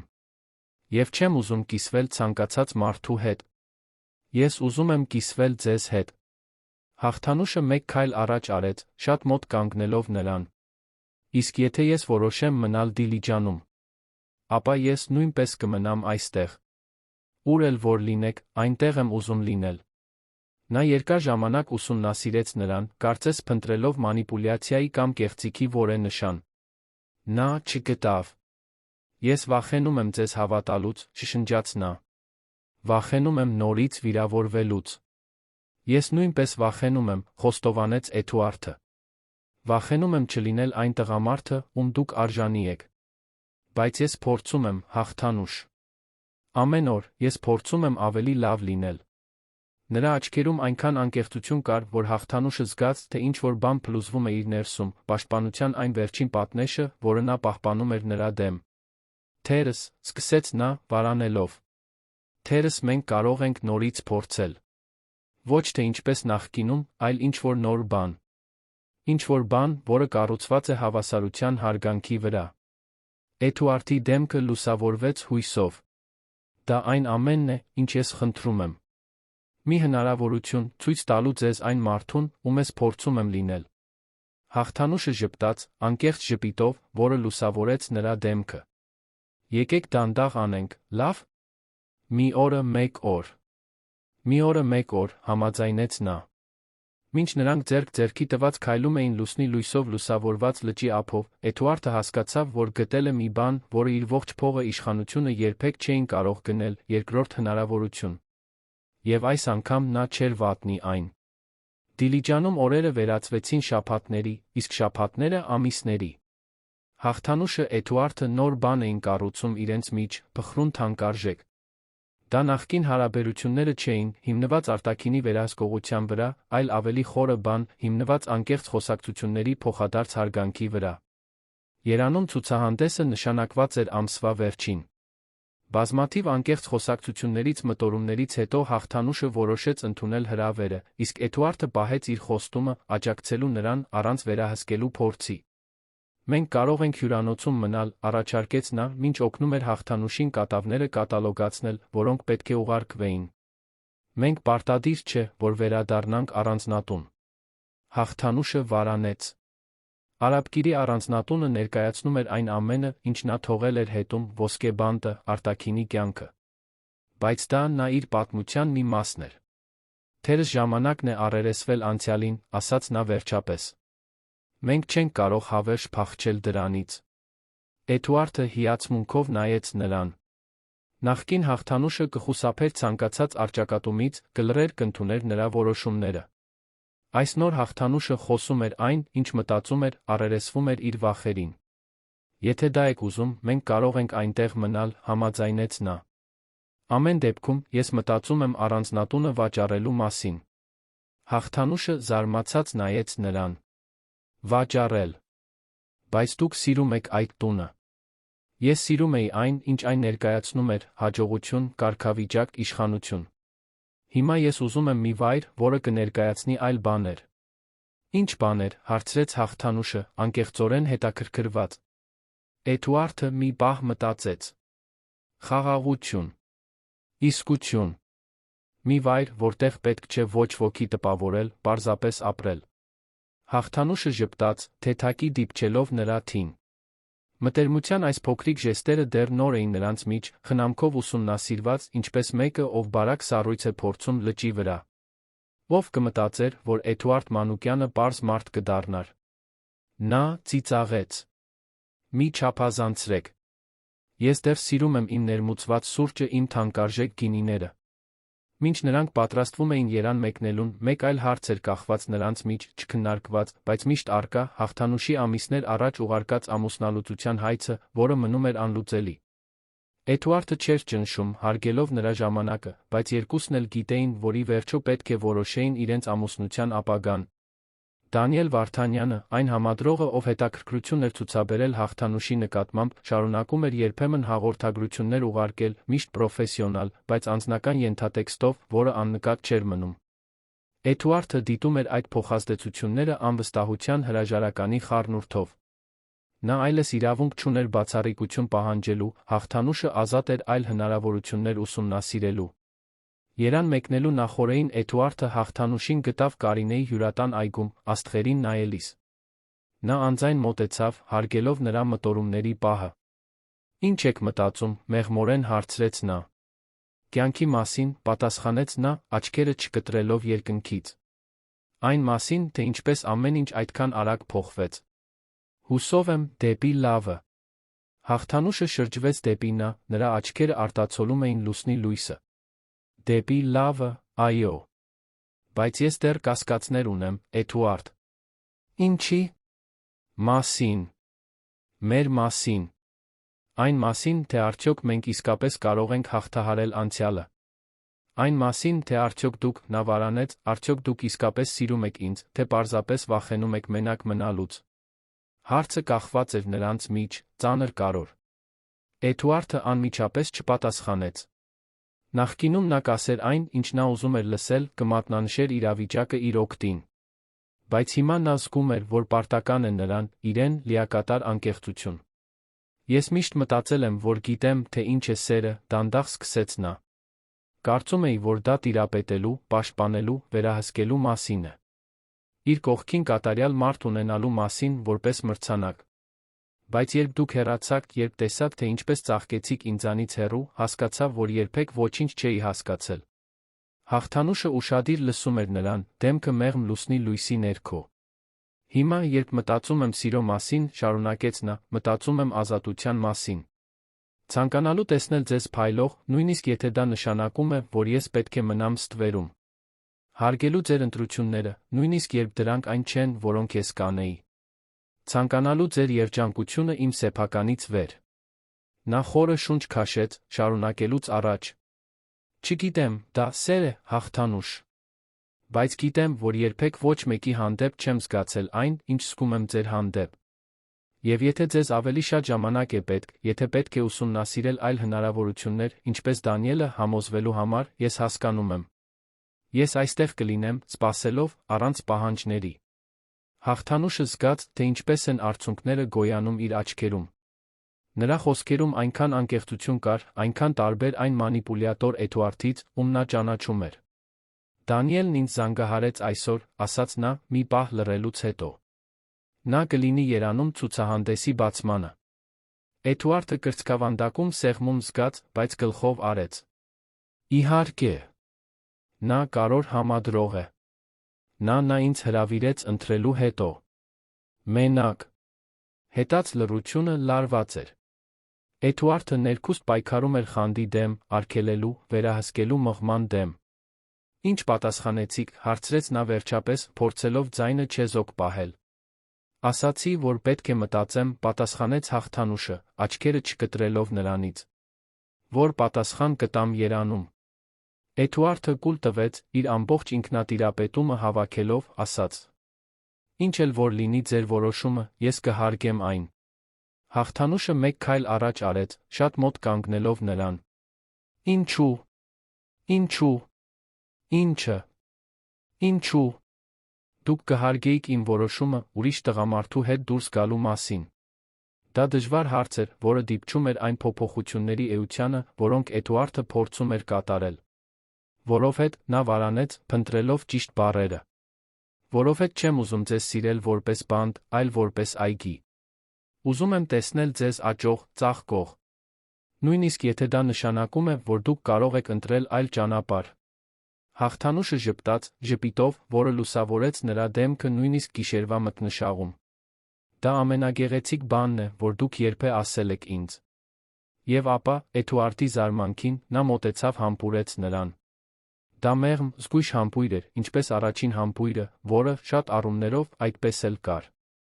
Առաջին համբույրը այս երկու նոր մարդկանց միջ, ովքեր վերագտնում էին միմյանց։ Երբ նրանք հեռացան, հաղթանուշը շշնջաց. Վաղը կզանգահարեմ Դանիելին։ Կասեմ, որ չեմ կարողանա ընտրել նրա հետ։ Ճանապարհորդությունը Երան զարմանալիորեն հանգիստ անցավ։ Չնայած սկզբնական անհանգստություններին, հաղթանուշն իրեն ուժեղացած էր զգում, պատրաստ առերեսվելու այն քաղաքին, որը նա թողել էր հետում։ Էդուարդը մնաց նրա կողքին, ուշադիր, բայց ոչ խեղդող, աջակցություն առաջարկելով, առանց իր ներկայությունը պարտադրելու։ Արաբկիրի առանձնատուն հասնելուն պես հաղթանուշը սարսուռ զգաց, անցնելով հսկայական դարպասներով։ Տեղը ճիշտ այնպես էր, ինչպես նա թողել էր, անթերի պահպանված աշխատակիցների կողմից, բայց սառը անկենդան։ Ինչպես իր հին ամուսնության դամբարանը։ Մենք կարող ենք վերանորոգել, եթե ցանկանում եք մնալ, առաջարկեց Էդուարդը, նկատելով նրա անհարմարությունը։ Կամ կարող ենք վաճառել նոր տեղ գտնել, որը կլինի մերին։ Ոչ իմը, ոչ ձերը։ Մերին։ Հաղթանուշը ժպտաց առաջարկից։ Եկեք դրա մասին մտածենք ցուցահանդեսից հետո։ Բացմանը նախորդող օրերին հաղթանուշը զբաղված էր վերջնական նախապատրաստություններով։ Էդուարդը պահպանեց հարգալից հեռավորություն, հոգ տանելով իր բիզնեսի մասին, որոնք հետին պլան էին մնացել Դիլիջանում նրա մնալու ընթացքում։ Միայն երեկոյան էին հանդիպում ընտրելու օրվա իրադարձությունները կիսելու համար։ Դա նոր տարօրինակ դինամիկա էր, երկու անկախ մեծահասակներ, ովքեր ընտրում էին միասին լինել ոչ թե պարտավորության կամ արտաքինի համար, այլ իրենց կամքով։ Բացման երեկոն եկավ։ Ընտրված պատկերասրահը գտնվում էր կենտրոնում Երանի ամենաէլեգանտ թաղամասերից մեկում։ Հաղթանուշ Ալմազյանի վերացնուն ցուցահանդեսը դիտվում էր որպես գեղարվեստական սեզոնի ամենասպասված իրադարձություններից մեկը։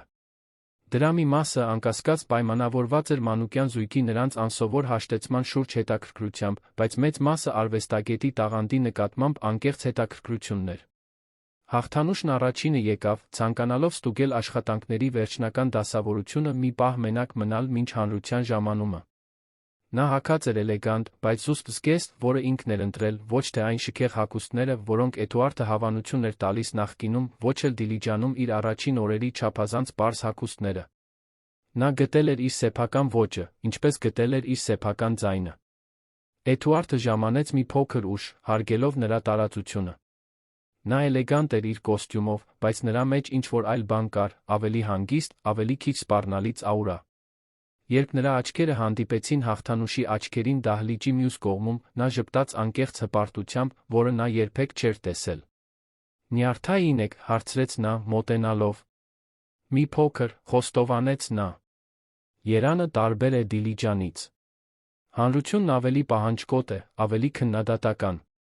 Նրանք ձեզ կսիրեն», հավաստիացրեց նա, առանց դիպչելու նրան, հարգելով պրոֆեսիոնալ միջավայրը։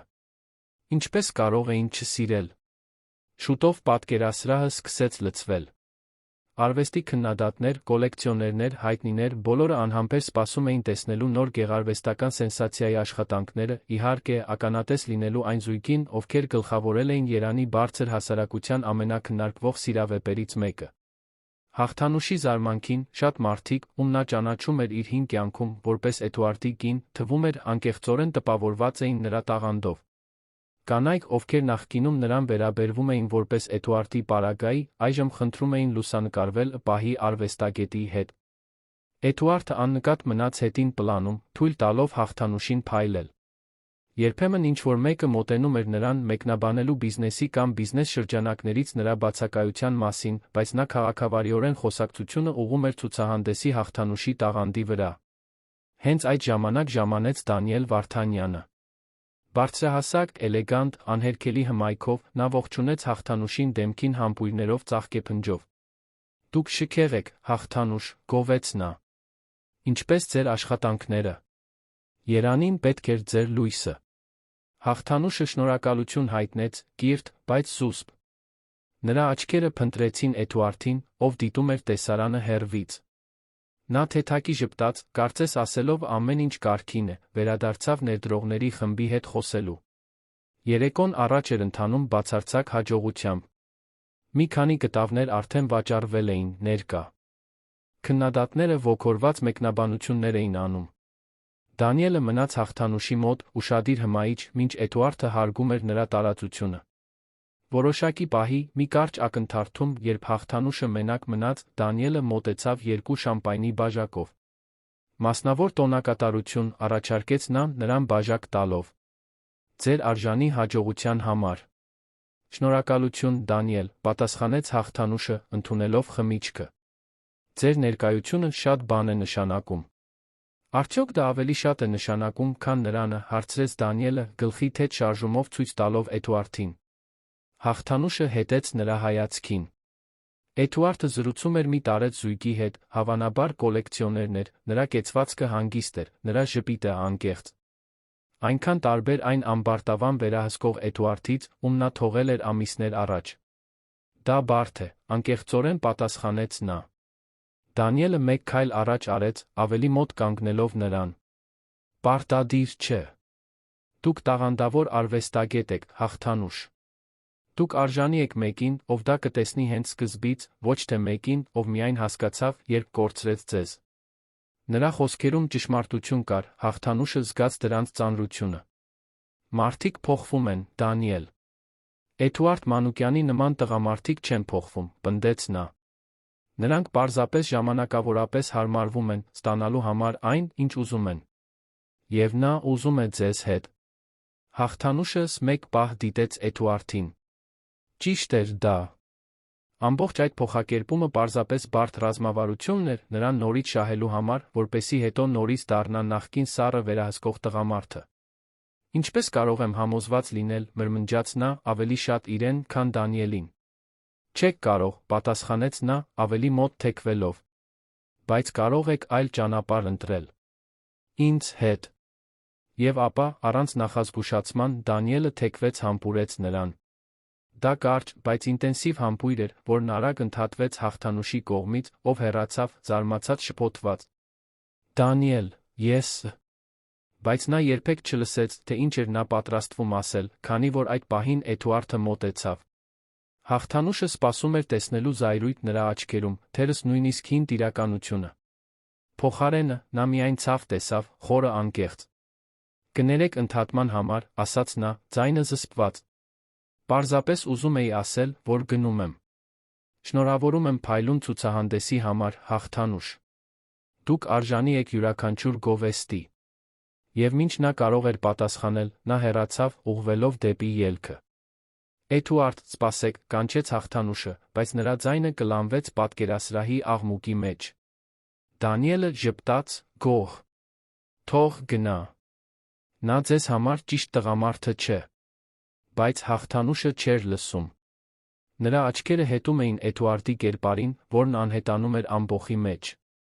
Ինչ-որ բան նրա սրտում ցավոտորեն սեղմվեց։ Պետք է գնամ, կտրուկ ասաց նա, բաժակը տալով Դանիելին։ Հաղթանուշ, մի արեք դա։ Մի վերադարձեք նրան։ Բայց նա արդեն հեռանում էր, ներողություն խնդրելով հյուրերի միջից, փորձելով հասնել Էդուարդին, մինչ նա դուրս կգար պատկերասրահից։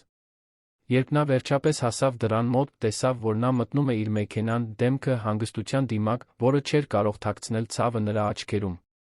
Էդուարդ, կանչեց նա մեկ անգամ։ Նա կանգ առավ, ձեռքը մեքենայի դռան վրա, դանդաղ շրջվեց։ Նրա աչքերում կար մի հրաժարական, որը կոտրեց հաղթանուշի սիրտը։ Դա այն չէ, ինչ դուք եք մտածում, ասաց նա, մոտենալով։ Ինչ ես մտածում, կարևոր չէ, պատասխանեց նա, ձայնը ցածր։ Դուք ազատ եք ձեր ընտրությունները կատարելու, հաղթանուշ։ Ես ասացի, որ կհարգեմ դա։ Ես չեմ ընտրել այդ համբույրը, պնդեց նա։ Դանիելն ինձ զարմացրեց։ Էդուարդը երկար ժամանակ ուսումնասիրեց նրան։ Նույնիսկ այդպես, թերս նա ճիշտ է։ Թերս դուք արժանի եք մեկին, ով միշտ տեսել է ձեր արժեքը, ոչ թե մեկին, ով պետք է կորցներ ձեզ, այն տեսնելու համար։ Նրա խոսքերում այնքան անկեղծ ցավ կար, որ հաղթանուշը զգաց, թե ինչպես են արցունքները գոյանում։ Սա մանիպուլյատոր Էդուարդը չէր, ով մեղքն էր օգտագործում նրան վերահսկելու համար։ Սա մի տղամարդ էր, ով իսկապես սիրում էր նրան բավականաչափ, նրան թույլ տալու գնալ։ Մարդիկ սխալներ են անում, Էդուարդ, մեղմորեն ասաց նա։ Կարևորն այն է, թե ինչ ենք անում դրանցից հետո։ Նա վարանելով մեկ քայլ արեց դեպի նա։ Եվ ինչ եք ուզում անել, հաղթանուշ։ Հարցը կախված էր նրանց միջ, լի հնարավորություններով։ Հաղթանուշը հետ նայեց դեպի պատկերասրահը, լի մարդկանցով, ովքեր տոնում էին նրա տաղանդը, դեպի Դանիելը, ով դիտում էր նրանց մուտքից։ Ապա նա նայեց Էդուարդին, այն տղամարդուն, ով այդքան էր վիրավորել նրան, բայց ով այժմ պատրաստ էր փոխվել նրա համար։ Ես ուզում եմ վերադառնալ ցուցահանդես, ասաց նա վերջապես։ Դա իմ երեկոն է, ի վերջո։ Էդուարդը գլխով արեց, դեմքը վերահսկողության դիմակ։ Իհարկե։ Չէի ուզում փչացնել ձեր պահը։ Եվ ուզում եմ, որ դուք ինձ հետ գաք, ավելացրեց նա, ձեռքը մեկնելով նրան։ Որպես իմ գործընկեր։ Ոչ թե որպես հզոր Էդուարդ Մանուկյան, այլ որպես այն տղամարդը, ով սովորում է իսկապես սիրել։ Նրա դեմքի զարմանքն անկեղծ էր։ Համոզվա՞ծ եք։ Բացարձակապես, պատասխանեց հաղթանուշը։ Դանիելը կարող է իմ աշխատանքի վերջին երկրպագուն լինել, բայց դուք ականատես եք իմ վերածննդին։ Եվ ես ականատես եմ ձերին։ Երբ Էդուարդը բռնեց նրա ձեռքը, նրանք միասին վերադարձան պատկերասրահ, հաղթանուշը խաղաղության զգացում ունեցավ, որը երկար ժամանակ չէր զգացել։ Դա ճանապարհորդության ավարտը չէր, հեռու դրանից։ Դեռ շատ բան կար վերակառուցելու, շատ բան սովորելու միմյանց մասին։ Բայց դա անկեղծ սկիզբ էր, հիմնված ոչ թե վերահսկողության կամ կախվածության, այլ գիտակցված ընտրության վրա։ Դանիելը դիտեց նրանց միասին վերադառնալիս, հիասթափության մի նշույլ անցավ նրա դեմքով, մինչ նա քաղաքավարիորեն հեռացավ։ Հաղթանուշը մեղքի զգացում զգաց, բայց գիտեր, որ ճիշտ ընտրություն էր կատարել, ոչ թե ամենահեշտը կամ ամենաակնհայտը, այլ իրականը։ Այդ գիշեր նրանք լուռ վերադարձան առանձնատուն, յուրաքանչյուրն իր մտքերով տարված։ Հսկայական մուտքի սրահը ավելի սառը անձնական էր թվում Դիլիջանում անցկացրած հարմարավետ ամիսներից հետո։ Շնորհակալություն ինձ ընտրելու համար, ասաց Էդուարդը վերջապես, երբ նրանք այգում էին, նայելով Շուշանների մարգագետնին, որը նա խնամքով պահպանել էր նրա բացակայության ընթացքում։ Գիտեմ, որ արժանի չեմ։ Հաղթանուշը բռնեց նրա ձեռքը։ Ես չեմ ընտրել անցյալի Էդուարդին։ Ես ընտրել եմ այն տղամարդուն, ում դուք դառնում եք։ Նա նայեց նրան, նրա աչքերը բացահայտում էին մի խոցելիություն, որը նա երբեք չէր տեսել։ Իսկ եթե ես ձեզ նորից հիասթափեցնեմ, ապա մենք կխոսենք, ինչպես մեծահասակներ։ Մենք կպայքարենք մեզ համար, եթե արժե։ Կամ կգնանք առանձին ճանապարհներով, եթե անհրաժեշտ լինի։ Բայց առանց լռության երբեք այլս։ Էդուարդը գլխով արեց, հասկանալով այդ ուխտի խորությունը։ Դանդաղ, ինչպես մեկը, ով անծանոթ տարածք է քայլում, նա թեքվեց համբուրեց նրան, մեղմ, հարգալից համբույր, ամեն պահ թույլտվություն խնդրելով։ Երբ նրանք բաժանվեցին, Հաղթանուշը ժպտաց։ Գիտեք, թե այսօր ինձ ամենաշատն ինչն է տպավորել։ Ինչը։ Ձեզ հեռանալիս տեսնելը, նույնիսկ տառապելիս, որովհետև հարգում էի իմ ընտրությունը։ Հին Էդուարդը տեսարան կբեմադրեր, կպահանջեր, կսպառնար։ Էդուարդը աչքերը ցած իջեցրեց, ամաչելով հիշողություններից։ Հին Էդուարդը հիմար էր, ով սեփականությունը շփոթում էր սիրո հետ։ Իսկ նոր Էդուարդը։ Նա այնքան անկեղծորեն նայեց նրան, որ Հաղթանուշը զգաց, թե ինչպես է սիրտը արագանում։ Նոր Էդուարդը սովորում է, որ սերը այգի խնամելու պես է։ Դուք տնկում եք, ջրում եք, պաշտպանում եք ցրտից, բայց հետո պետք է տարածություն տաք, որպեսզի բույսը ինքն իրենով գտնի արը։ Հաղթանուշը արցունքներ զգաց աչքերում։ Որտեղ սովորեցիք դա։ Մի տաղանդավոր արվեստագետից, ով ինձ սովորեցրեց գեղեցկությունը տեսնել արտաքինից այն կողմ, պատասխանեց նա, մեղմորեն դիպչելով նրա դեմքին։ Այդ գիշեր, առաջին անգամ տարիներ շարունակ, նրանք քնեցին նույն սենյակում, ոչ թե սեր անելու համար, դեռ պատրաստ չէին դրան, այլ պարզապես միասին լինելու, վերագտնելու մտերմությունը, երազանքներ վախեր կիսելու գիշերվա հարմարավետ խավարում։ Դա փոքրիկ քայլ էր վերակառուցման երկար ճանապարհին։ Բայց Հաղթանուշի Էդուարդի համար դա ինչ-որ թանկարժեք բանի սկիզբն էր, սեր, որը կառուցված էր ոչ թե պատրանքների կամ վերահսկողության, այլ ճշմարտության փոխադարձ հարգանքի վրա։ Մեկ տարի անցավ այն ցուցահանդեսից, որը նշանավորեց Հաղթանուշի վերադարձը Երանի արվեստի աշխարհ։ 12 ամսվա ընթացքում շատ բան էր փոխվել մանուկյան զույգի կյանքում։ Արաբկիրի առանձնատունը վաճառվեց, ինչպես Էդուարդը խոստացել էր։ Դրա փոխարեն նրանք միասին ընտրեցին ավելի փոքր, բայց դեռ էլեգանտ տուն Ավանի թաղամասում։ Նոր բնակարանն ուներ հսկայական այգի, որտեղ Հաղթանուշը տնկել էր ոչ միայն Շուշաններ, այլ բազմաթիվ այլ ծաղիկներ, բույսեր, մի տարածք, որն արտացոլում էր բազմազանությունը, որը նրանք այժմ մշակում էին իրենց հարաբերություններում։ Էդուարդը լիովին չլքեց իր բիզնեսը, բայց պատվիրակեց բազմաթիվ պարտականություններ, կտրուկ կրճատեց իր աշխատանքային բեռը։ Այժմ նա առավոտներն անցկացնում էր տանը գտնվող իր գրասենյակում, իսկ կեսօրերին երբեմն ուղեկցում էր Հաղթանուշին իր արվեստանոցում, երբեմն էլ խնամում էր այգին, մի հոբբի, որը նա հայտնաբերեց, որ շատ ավելի է սիրում, քան պատկերացնում էր։ Հաղթանուշը, իր հերթին, ծաղկում էր որպես արվեստագետ։ Իր առաջին անհատական ցուցահանդեսի հաջողությունից հետո նա բազմաթիվ հրավերներ ստացավ ցուցադրվելու Հայաստանի նույնիսկ արտասահմանի կարևոր պատկերասրահներում։ Նա իր սեփական արվեստանոցն էր հիմնել նոր տան արոտ սենյակում, նա տարածք էր վարձել քաղաքի կենտրոնում, որտեղ երբեմն դասեր էր տալիս կարիքավոր համայնքների երիտասարդ տաղանդներին, սոցիալական նախագիծ, որը նա սկսեց Էդուարդի ոգորված աջակցությամբ։ Ամուսնալուծությունը երբեք չավարտվեց։ Բազմաթիվ անկեղծ խոսակցություններից հետո նրանք որոշեցին նոր հնարավորություն տալ ամուսնությանը, ոչ թե հինին, որը հիմնված էր արտաքինի վերահսկողության վրա, այլ նորին, որը կառուցված էր փոխադարձ հարգանքի ազատության վրա։ Դա շաբաթ առավոտ էր, երբ Հաղթանուշը Էդուարդին գտավ այգում, ծնկաչոք հողի վրա, նոր խոլորձի սացիլներ տնկելիս։ Դեռ անիրական էր թվում նրան այդպես տեսնելը, ձեռքերը հողոտված, դեմքը կենտրոնացած, առանց հոգալու իր նախկին անթերի տեսքի մասին։ Երբեք չէի պատկերացնում, որ Էդուարդ Մանուկյանը այգեգործ կդառնա, մեկնաբանեց նա, մոտենալով երկու բաժակ սուրճով։ Նա ժպտաց, ընդունելով սուրճը նստելով նրա կողքին փայտյա նստարանին։ 1 տարի առաջ ես կասեի, որ դա անհնար է։ Իսկ ինչը փոխվեց։ Էդուարդը նայեց իրեն շուրջը ծաղկող այգուն, ապա Հաղթանուշին, նրա հանգիստ դեմքին, նրա պայծառ աչքերին, նրա բնական մազերին, որոնք մեղմորեն ճոճվում էին քամուց։ Ես հասկացա, որ իմ կյանքն անցկացրել եմ, փորձելով վերահսկել ամեն ինչ բոլորին, երբեք իսկապես չգնահատելով բնական աճի, ինքնաբուխ ծաղկման գեղեցկությունը։ Հաղթանուշը ժպտաց, հուզված նրա անկեղծությունից։ Հանգիստ լռության պահից հետո Էդուարդը կարծես ինչ-որ բան հիշեց։ «Ահ, ձեզ համար նամակ է եկել», ասաց նա, վերնաշապիկի գրպանից ծրար հանելով։ «Փարիզի պատկերասրահից»։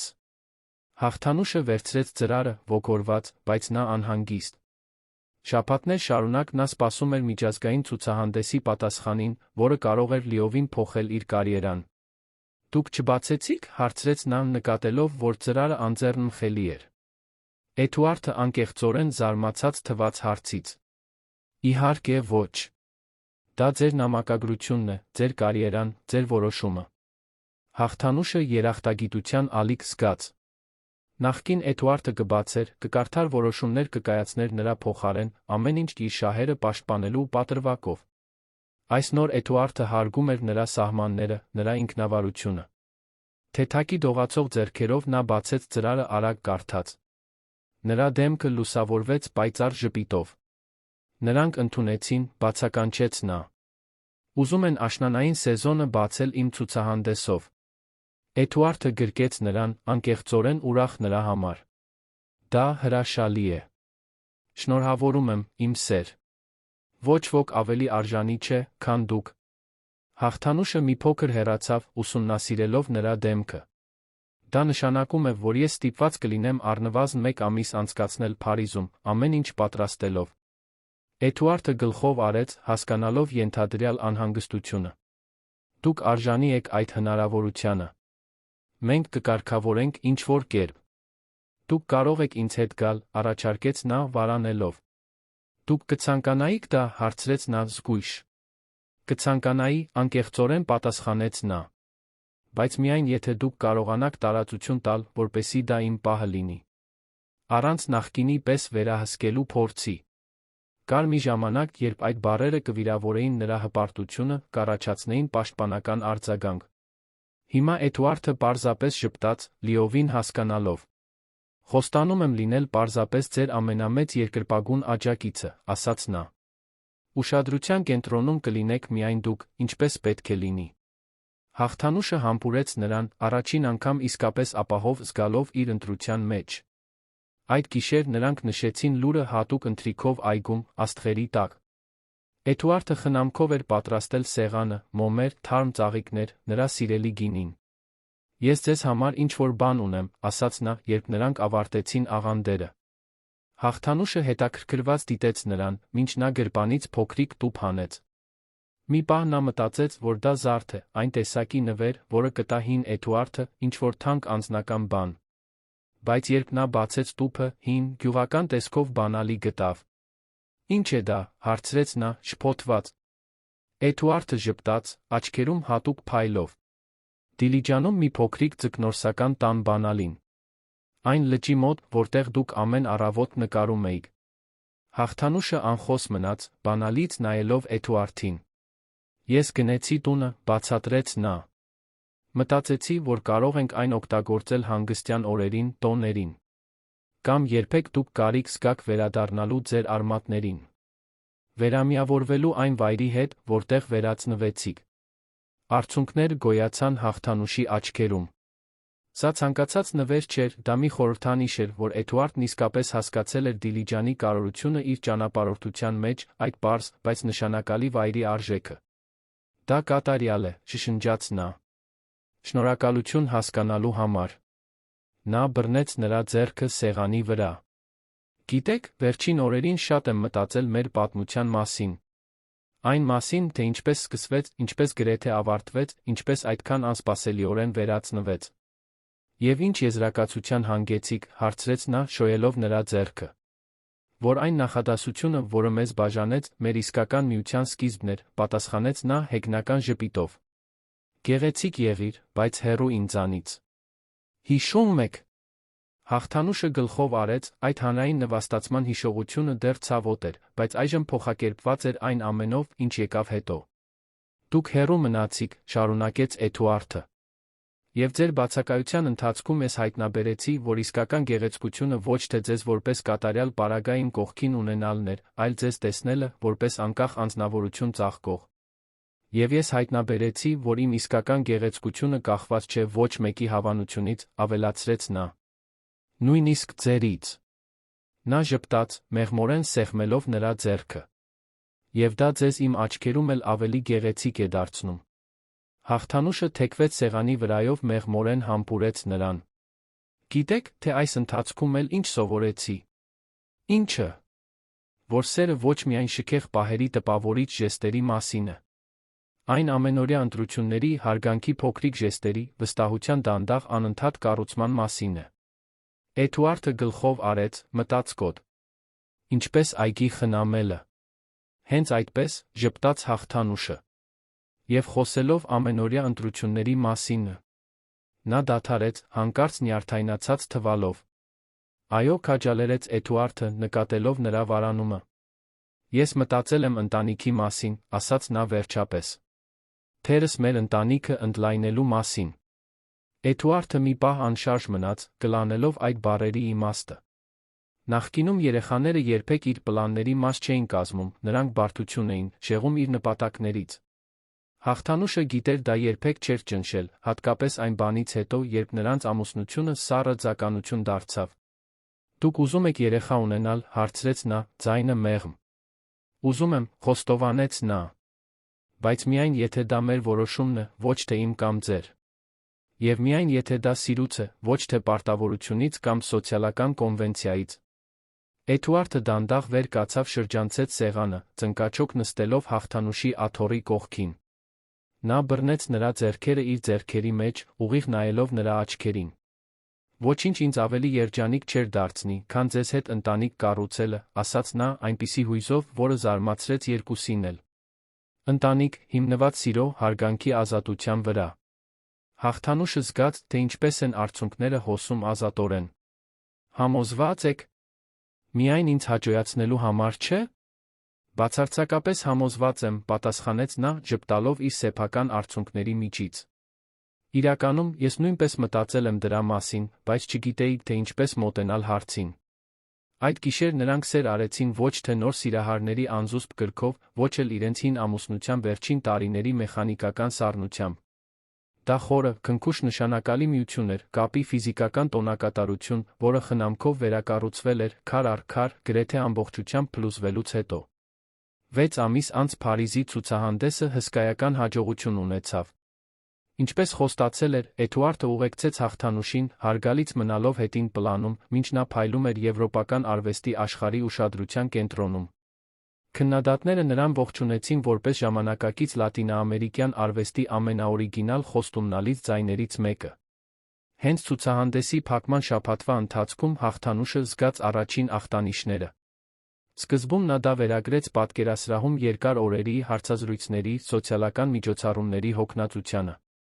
Բայց երբ առավոտյան սրտխառնոցը դարձավ մշտական, նա դեղատնից թեստ գնեց։ Նա հղի էր։ Լուրը նրանց զարմացրեց, ոչ թե փաստով, քանի որ նրանք որոշել էին փորձել, այլ պահի կատարելությամբ։ Կարծես կյանքը հաստատում էր, որ նրանք ճիշտ ճանապարհին են, որ իրենց հարաբերությունների այս նոր փուլը բեղմնավոր էր բոլոր առումներով։ Նրանք որոշեցին լուրը դեռ գաղտնի պահել, կիսվելով միայն այդ մտերմիկ ուրախությամբ իրենց միջ, մինչ նրանք վերադառնում էին Հայաստան։ 3 ամիս անց, մի հանգիստ կեսօրին իրենց Դիլիջանի տանը, ուր նրանք գնացել էին երկար հանգստյան օրեր անցկացնելու, Հաղթանուշը նկարում էր պատշգամբում, մինչ Էդուարդը պատրաստում էր ընթրիքը։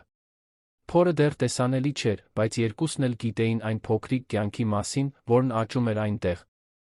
Ես անունների մասին եմ մտածել, մեկնաբանեց Էդուարդը, Հաղթանուշի համար բուսական թեյի սկուտեղ բերելով։ Իսկապես, նա ժպտաց, վրձինը դնելով։ Եվ ո՞րն է ձեր գաղափարը։ Եթե աղջիկ լինի, կցանկանայի Բեատրիս, ասաց նա նստելով նրա կողքին։ Դա իմ տատիկի անունն էր, իմ ընտանիքի միակ մարդը, ով ինձ իսկապես սովորեցրել է անպայման սիրո մասին։ Հաղթանուշը ժպտաց, հուզված բացահայտումից. Բեատրիսը գեղեցիկ է։ Իսկ եթե տղա լինի։ Էդուարդը վարանեց, մի փոքր ամաչկոտ թվալով. Ես մտածել եմ Ռաֆայել։ Հաղթանուշը հոնքերը բարձրացրեց, զարմացած. Ինչպես վերացննդի նկարիչը։ Այո, խոստովանեց Էդուարդը։ Եվ որովհետ եբրայերենում նշանակում է Աստված բուժեց։ Կարծում եմ հարմար է մեր բուժման փոխակերպման պատմության համար։ Հաղթանուշը արցունքներ զգաց աչքերում, հղիության այս հեշտ արցունքները, որոնք գալիս էին յուրաքանչյուր ինտենսիվ հույզի հետ։ Դրանք կատարյալ անուններ են, ասաց նա, մեղմորեն համբուրելով նրան։ Երբ նրանք բաժանվեցին, Էդուարդը նայեց այն կտավին, որը նա նկարում էր Երանի տանը միասին տնկած Շուշանների այգու պատկերում, բայց նոր տարրով։ Մի փոքրիկ մարդկային կերպար, որը պարզապես ենթադրվում էր ծաղիկների միջ, որպես այգու պաշտպանող ոգի։ Դա գեղեցիկ է, մեկնաբանեց նա։ Ո՞վ է այդ կերպարը ծաղիկների միջ։ Հաղթանուշը ժպտաց, նրբորեն դիպչելով դեռ թաց ներքին։ Դա կոնկրետ անձ չէ։ Դա ավելի շուտ մեր մշակած սիրո խորհրդանիշն է։ Այգին ներկայացնում է մեր հարաբերությունները, այդ ներկայությունը ծաղիկների միջ այդ սիրո պտուղն է։ Էդուարդը գրկեց նրան հետից, ձեռքերը նրբորեն դրված նրա դեռ հարթ փորին։ Երբեք չէի մտածում, որ կարող եմ այդքան երջանիկ լինել, խոստովանեց նա, ձայնը հուզմունքից դողացող։ Ես նույնպես, պատասխանեց Հաղթանուշը, իր ձեռքերը դնելով նրա ձեռքերի վրա։ Հատկապես ոչ ձեզ հետ։ Երկուսն էլ ծիծաղեցին հեգնանքից։ Ով կարող էր կանխատեսել, որ այդ ճակատագրական ընթրիքի ժամանակ, երբ նա հրապարակայնորեն նվաստացրեց նրան, նրանք հիմա այստեղ կլինեն, իսկապես միասին, խորապես սիրահարված երեխա սպասելով։ Կյանքն իսկապես անկանխատեսելի էր։ Նույն մարդը, ով նրան ասել էր գեղեցիկ եղիր, բայց հեռու ինձանից, այժմ նրան մոտ էր ուզում, ոչ թե նրա արտաքին գեղեցկության, այլ նրա էության համար։ Եվ նույն կինը, ով փախել էր իրեն գտնելու համար, այժմ ընտրում էր մնալ, ոչ թե կախվածությունից կամ վախից, այլ անկեղծ սիրուց։ Այդ գիշեր, պառկած Դիլիջանի պարզ տան պատշգամբի ցանցաճոճում, աստղերին նայելիս, Էդուարդը խոստովանություն արեց։ Գիտեք, թե ինձ ամենաշատն ինչն է վախեցնում հայր լինելու մասին։ Ինչը, հարցրեց Հաղթանուշը, գրկված նրա թերում։ Վախը, կրկնելու իմ սեփական հոր սխալները։ Սառը, հեռու լինելու, հաջողությունը սիրուց վեր դասելու վախը։ Հաղթանուշը տեղավորվեց, նրա աչքերին նայելու համար։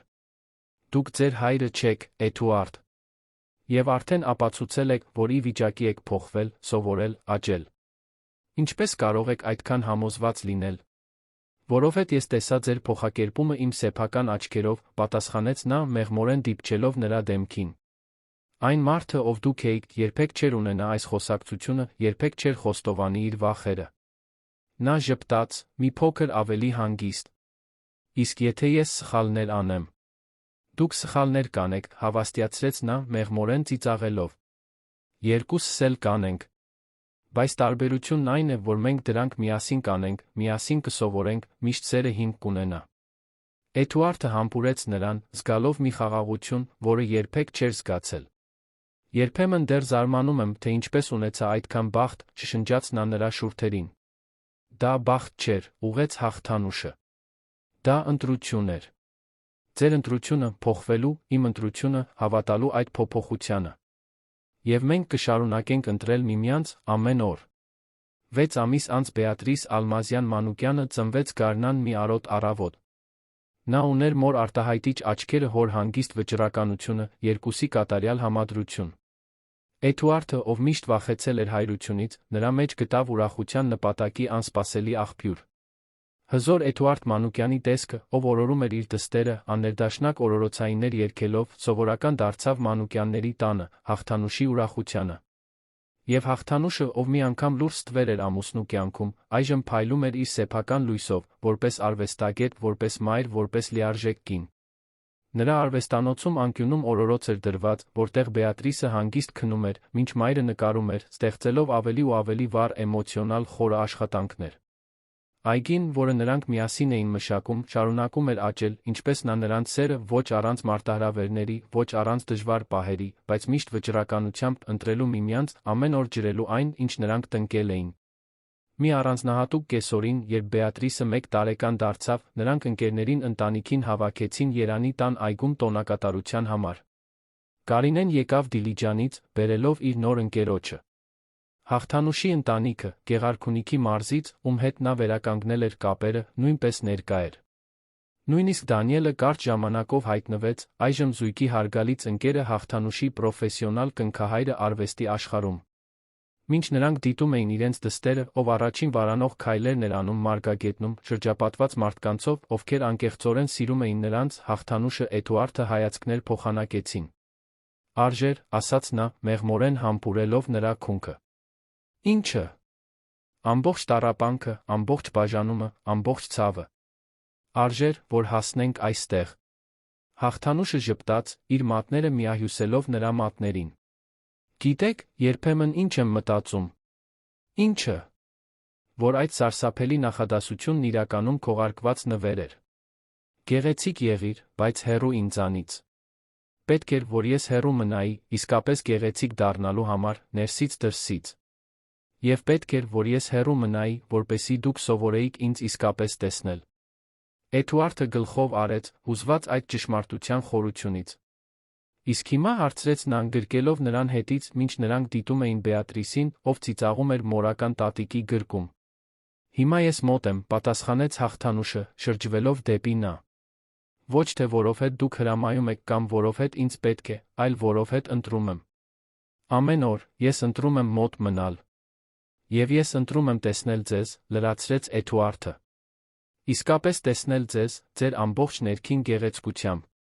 Նրանք կնքեցին այդ նորոգված խոստումը քնքուշ համբույրով, մինչ իրենց դուստրը իր առաջին բառերն էր բարբառում ծաղկած այգում, որը խորհրդանշում էր նրանց ճանապարհորդությունը արտաքինի ամուսնությունից մինչ իսկական սեր, ճնշող լռությունից մինչ անկեղծ հաղորդակցություն, խեղդող վերահսկողությունից մինչ ընտրված ազատություն։